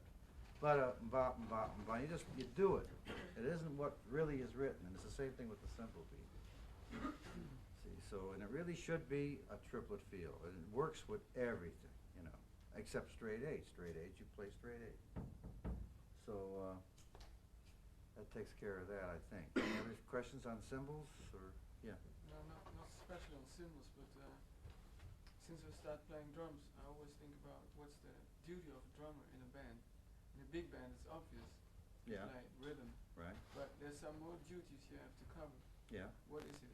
What is your opinion of that? Keeping time, rhythm, and time. That's your duty. Yeah, you're a musician. You hear tones, you hear music, you make music. Right. But you still have to cover this. Of course. It's how you keep the time. See? Now, how do you know when to pick up brushes instead of the sticks? Yeah. How do you know what cymbal you want to go to? That's the music. That's what you're talking about. Yeah. That's your taste. That's your own head. You have to know that behind. That's why there's 3 cymbals here and hi-hats. So that there's actually there's 4 basic sounds right here. Out of these, I can probably make 15, 20 different sounds on the different parts of the cymbals. You know, from that to that to that to that. You know, to this. You know, to that. You know, on this, and here you have there. whatever. You got all these sounds here, you got all these sounds here, and you got all the sounds here. Closed hi-hat, open hi-hat, half open. You know, you got to figure where you are in the music, what kind of music you're playing, where it's going. Do you want a soft, tight sound? Do you want a loud? Do you want to put heavier bass drum, lighter bass drum? You know, no bass drum? That's when the arranger will say just no bass drum. He just wants, you know, like where the band might be playing what they call an interlude, and there's no rhythm at all. It's just but hi-hat, and there's no bass drum. The bass drum, you got rests written. Then you don't use the bass drum. But you might have an accent at the end of, like where the trombones are going, you know, pop.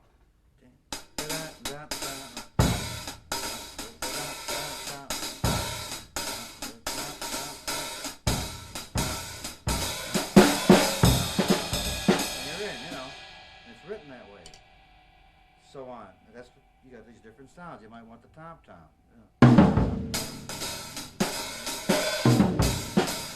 you know, and so on. As far as I didn't even touch these today, if you probably noticed. Yeah. But if I soloing, I would use them, or if I'm playing fills, I would probably be using, you know, a lot, you know.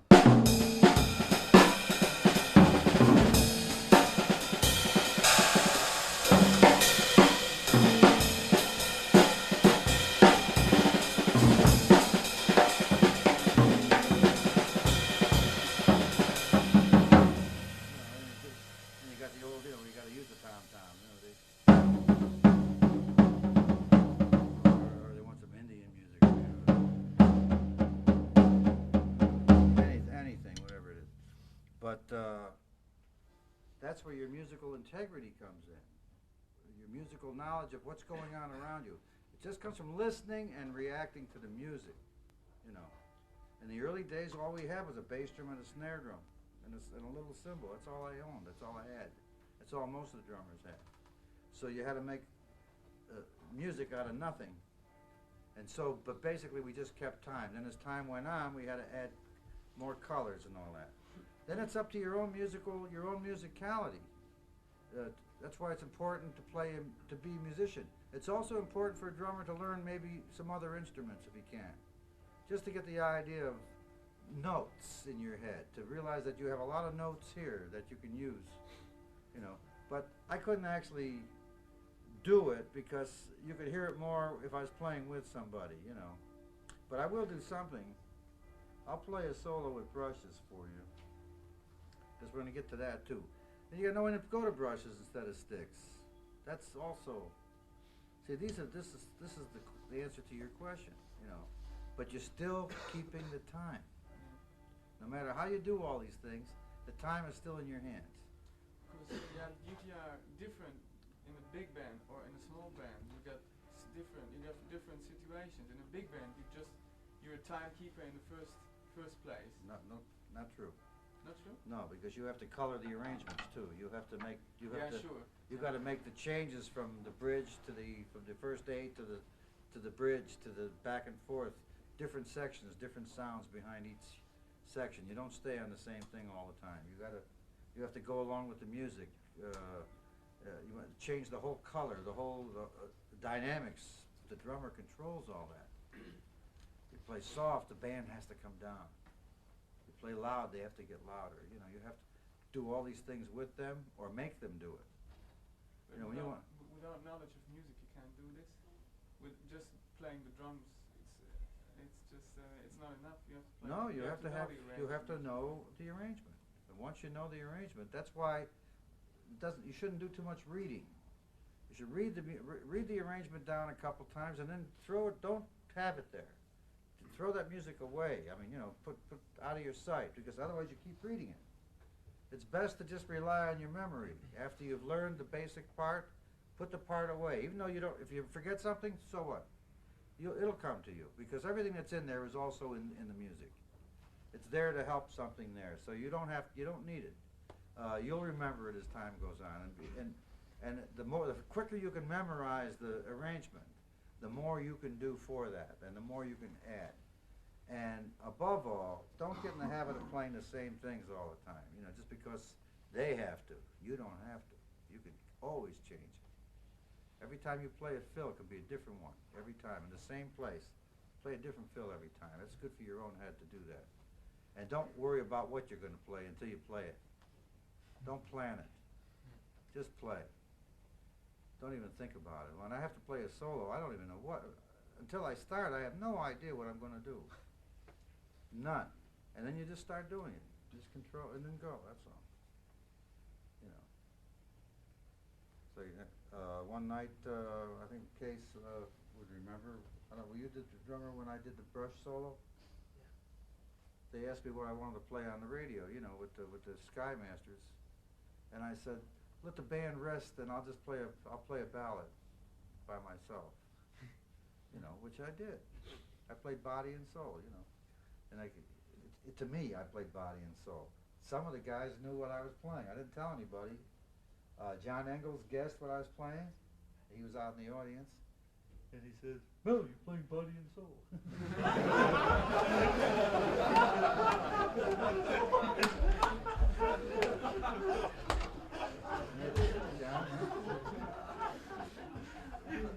He's one of my best friends. So, and Ferdinand guessed it. He says, "Body and soul." Huh? Yeah.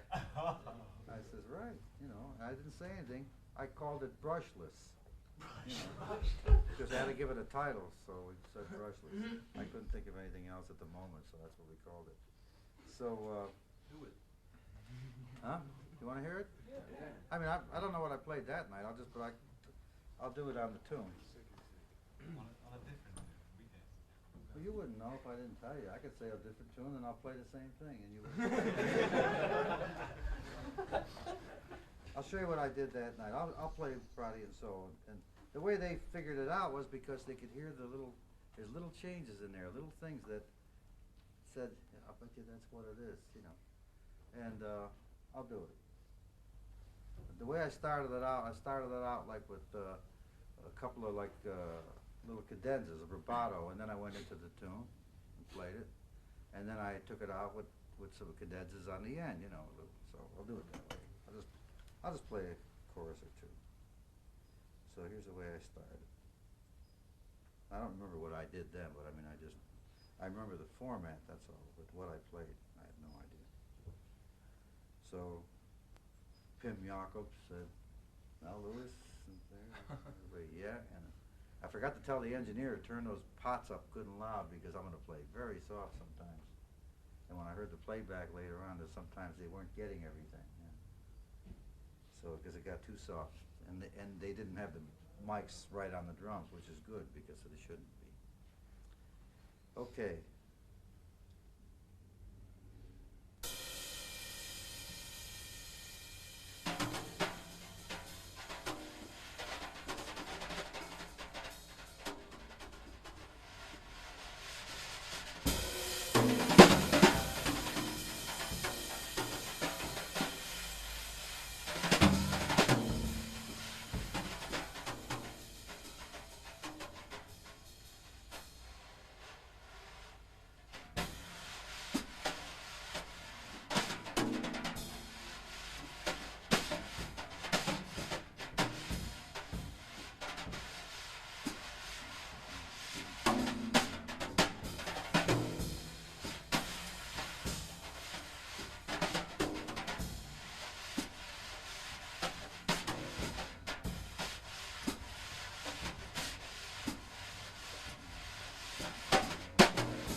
giveaway right there.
Giveaway was when I said that was a giveaway. I played those 4 beats.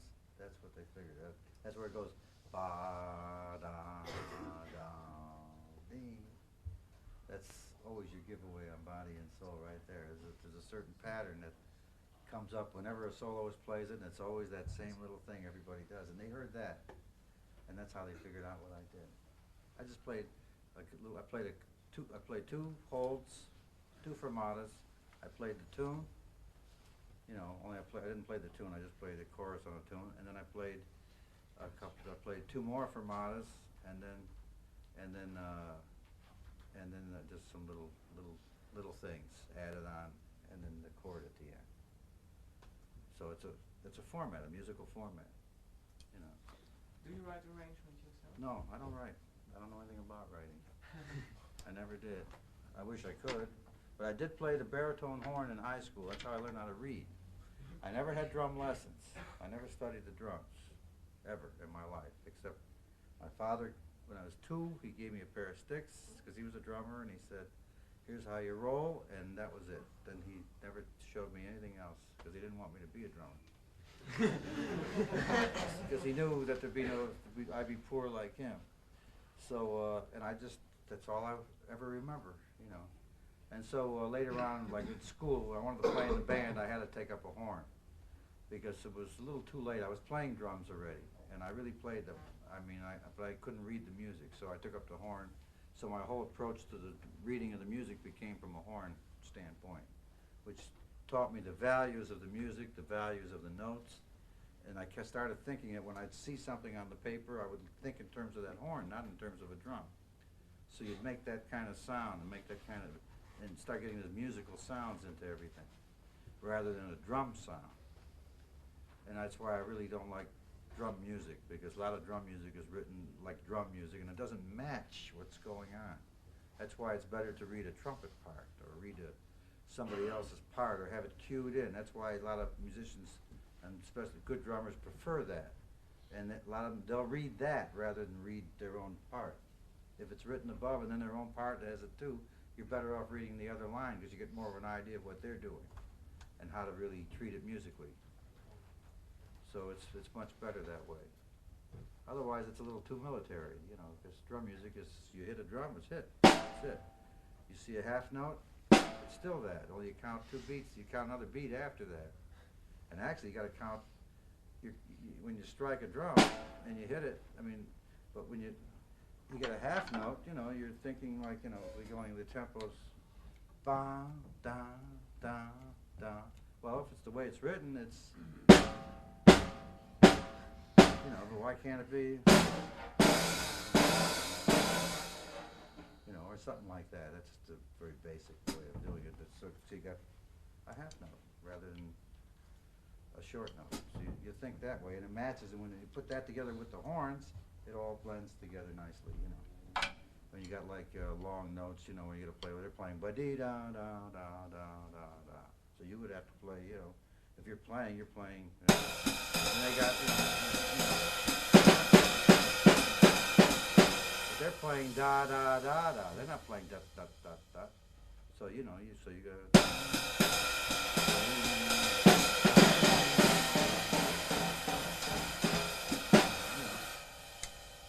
And you can make the dynamics with them too. You know, it's just a matter of seeing it that way and making that sound instead of short. So that doesn't. So that way, it's a much nicer sound. You know, and that's. These are answering your musical questions. You know, that's where the music comes in. When And you you're work still with, keeping the time. when you work with Thad Jones, Yeah. what do you do in the band? Well, when Thad Jones was Yeah. conducting, Yeah.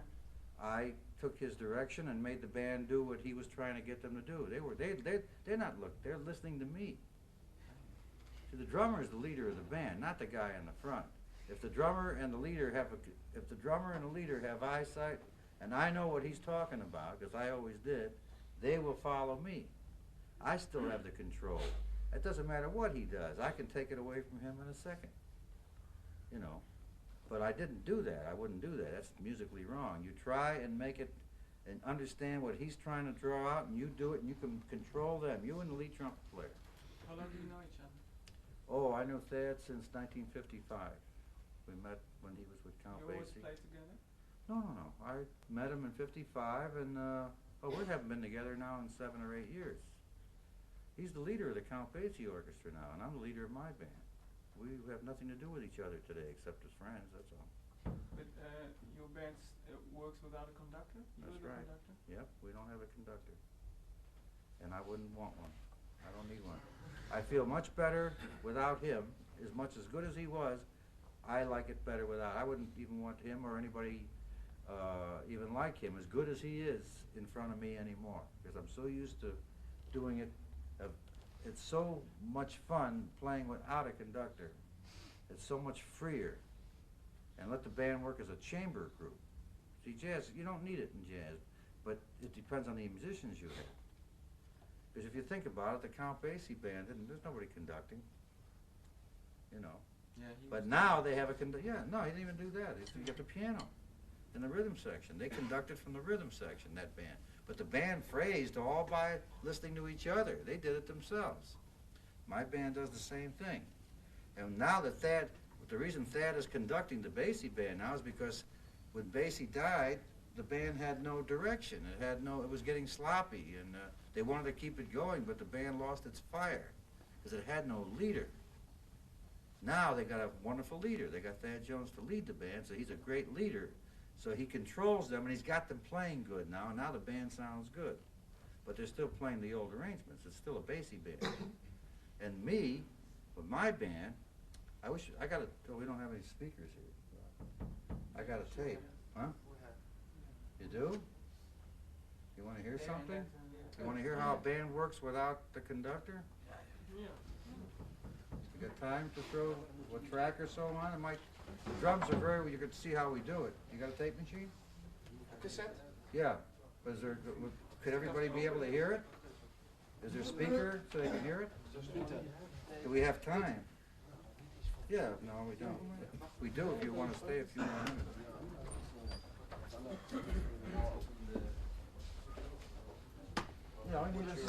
Yeah, this is it. This will be good. Okay. That's all we need. Something like that. Here, I'll show you.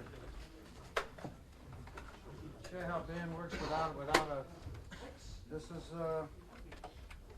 this will work fine. Now this first track, as a matter of fact, is a Thad Jones arrangement, and there's nobody standing in front of the band, and we're in a studio. Just got to plug in. That's all. All you need is a plug, right? Here, this blaster will be good. This is all we need.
not released yet. We just did 2-track recording.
and we just do it, you know, this temp we.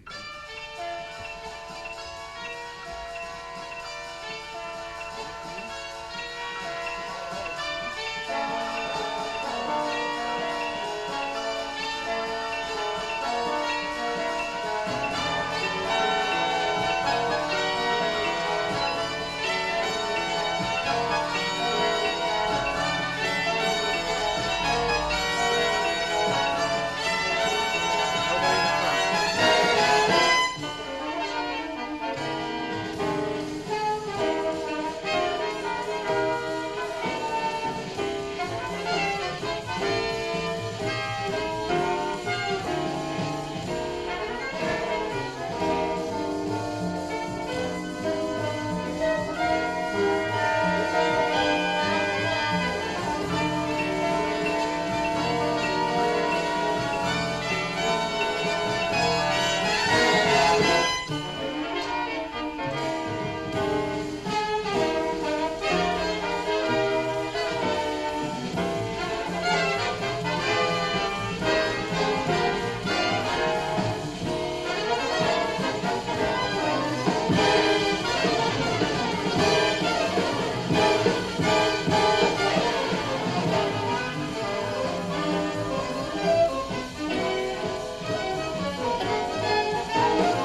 That's without a conductor, all that stuff.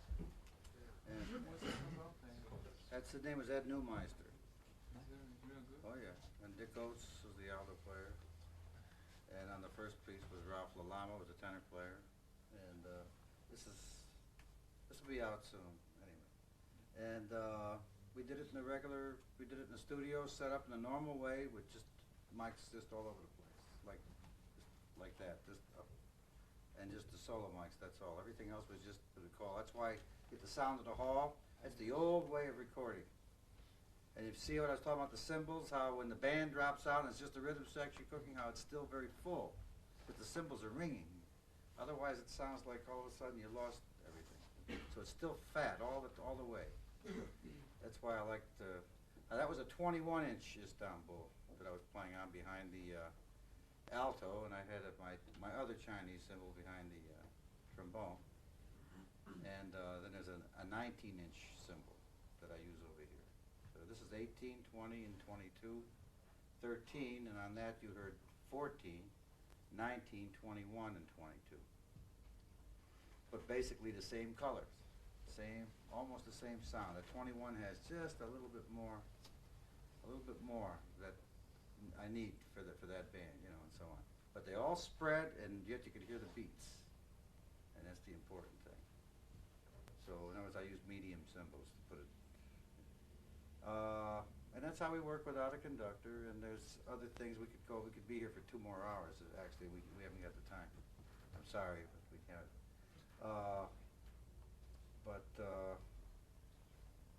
And that's the way we work. That's the way my band works. No, we didn't need Thad Jones for that. You know, even on his piece, you know. You wrote the arrangement?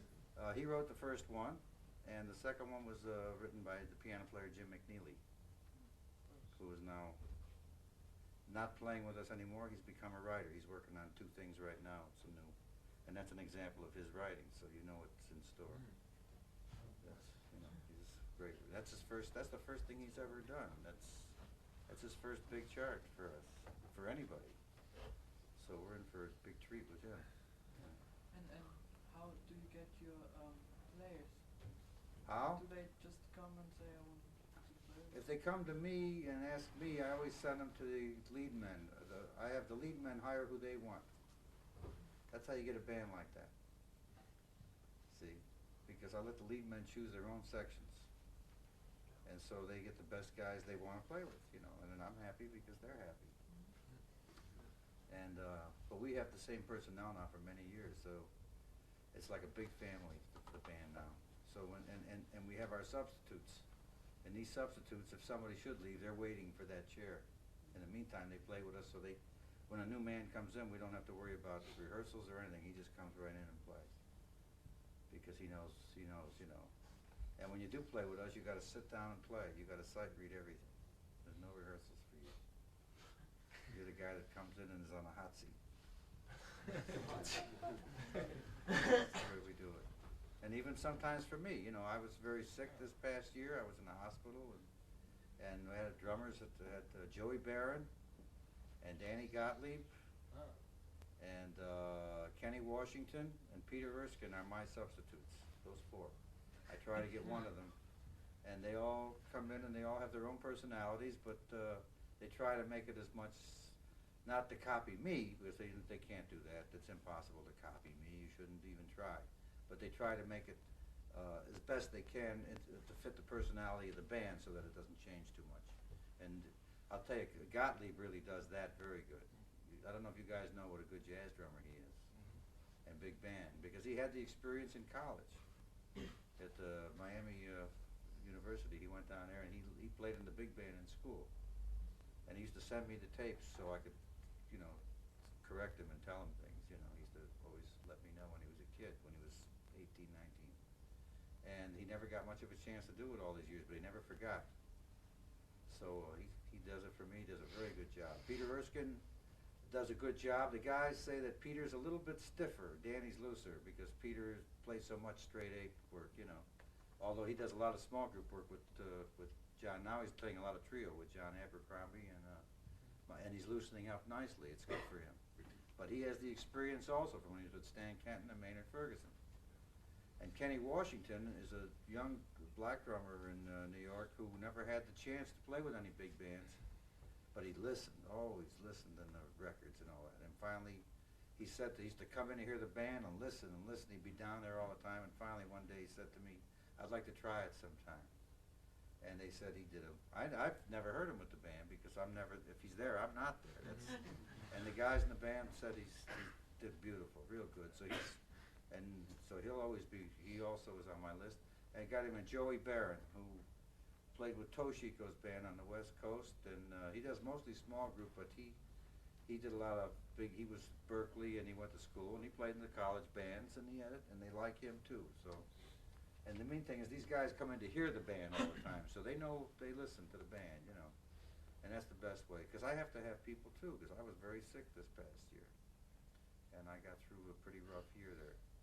And then other times I come over here, you know, when I come over to do guest things and all that, I gotta make some money, you know. Because you don't make it with the band.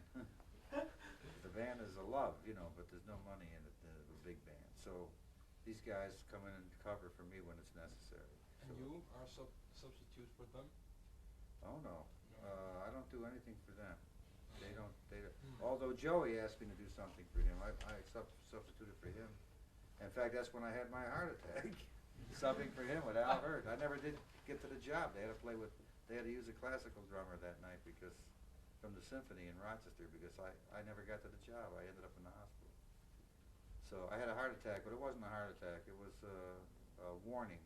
You know, I was just tired and overworked from traveling so much last summer.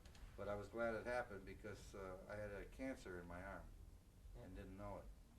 And a very deadly one, too. And we got it just in time. So I'm here. Otherwise, I wouldn't be here now. Do you think So drumming is bad for the see heart? how swollen that is? That's from, because it takes a long time for it to go away, for the water, the liquid. Because they had to take the nodes, the lymph nodes out from here. So the water has no way to escape, so it takes longer. But it doesn't bother my drumming. Good doctors, and they catch it. They caught it in time. But another few months, and it would have been too late. So, just simple skin cancer, but I had the worst kind you can get. I didn't even know it. So, he was watching me.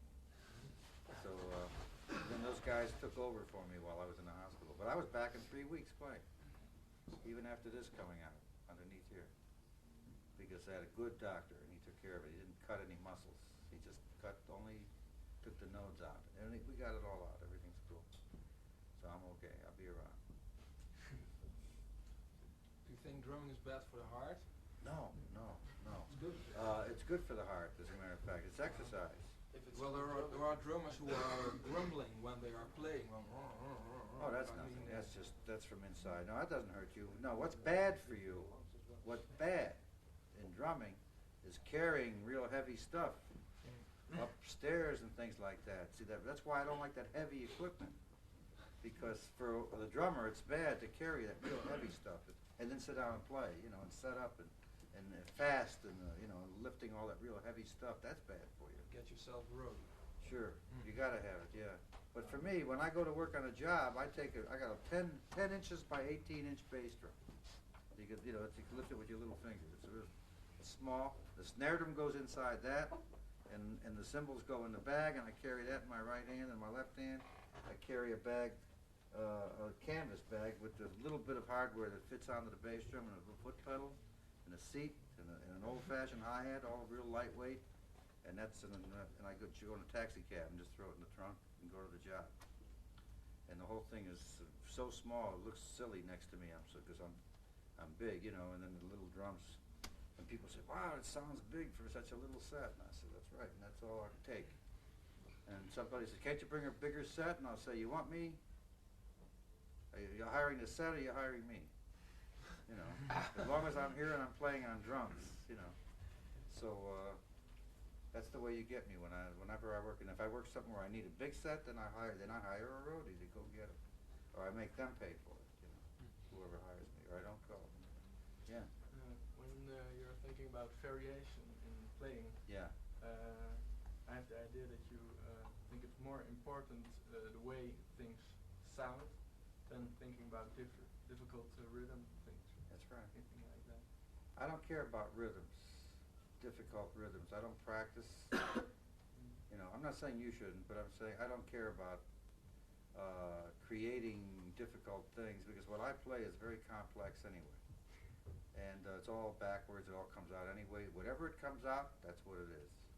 You know, and you start something, you're playing along, and all of a sudden you fall into something, and it ends somewhere. You know, and that's the fun of playing, is not knowing what you're going to do. And not even remembering what you did is fine too, because you shouldn't really, it doesn't matter if you never do that again anyhow. You do it once and that's it. If it's something that's basic, you have your little tricks that you do all the time. These are things that you acquire through the years that are yours, that you use. But it's nice to be able to constantly create new things all the time. And the best way to do that is don't think about it until it's too late. In other words, that's when you're doing it. Sometimes you get into something and it just isn't working, so you turn it into something else. You immediately get out of it by doing something else. Just take it some other, but don't worry about it. Who cares, you know? That's the fun of playing, is the experimentation. You know, but don't try and work things out at home, because where are you going to put it? How are you going to work something out? But where are you going to stick it? You know, unless you're playing in a group where everything is always exactly the same. Then you say, I think I'll make up this 2-bar break to play on this thing. And you work one out, you know. Okay, but then what do you do after that? You know, once you've played it a couple times, you still want to keep doing it? You know. But then you work, but it's preconceived. Then you get mad if it doesn't work. And you get, you know, why not just play a new one every time? Let the marbles fall where they fall, you know, I mean, who cares? That's the fun of it. Then sometimes you come up with something you can't believe you did that and it was so good. Then you try to do it again and you can't, because you don't know what you did. And that's good, because you'll do something else then. I think we gotta call it quits, because I have a rehearsal in this 1:45. I'd like to go on. Maybe we could do it again next year or something. Or whatever, and so I hope you enjoyed it, you know, and learned something. Yeah. I enjoyed doing it. Yeah.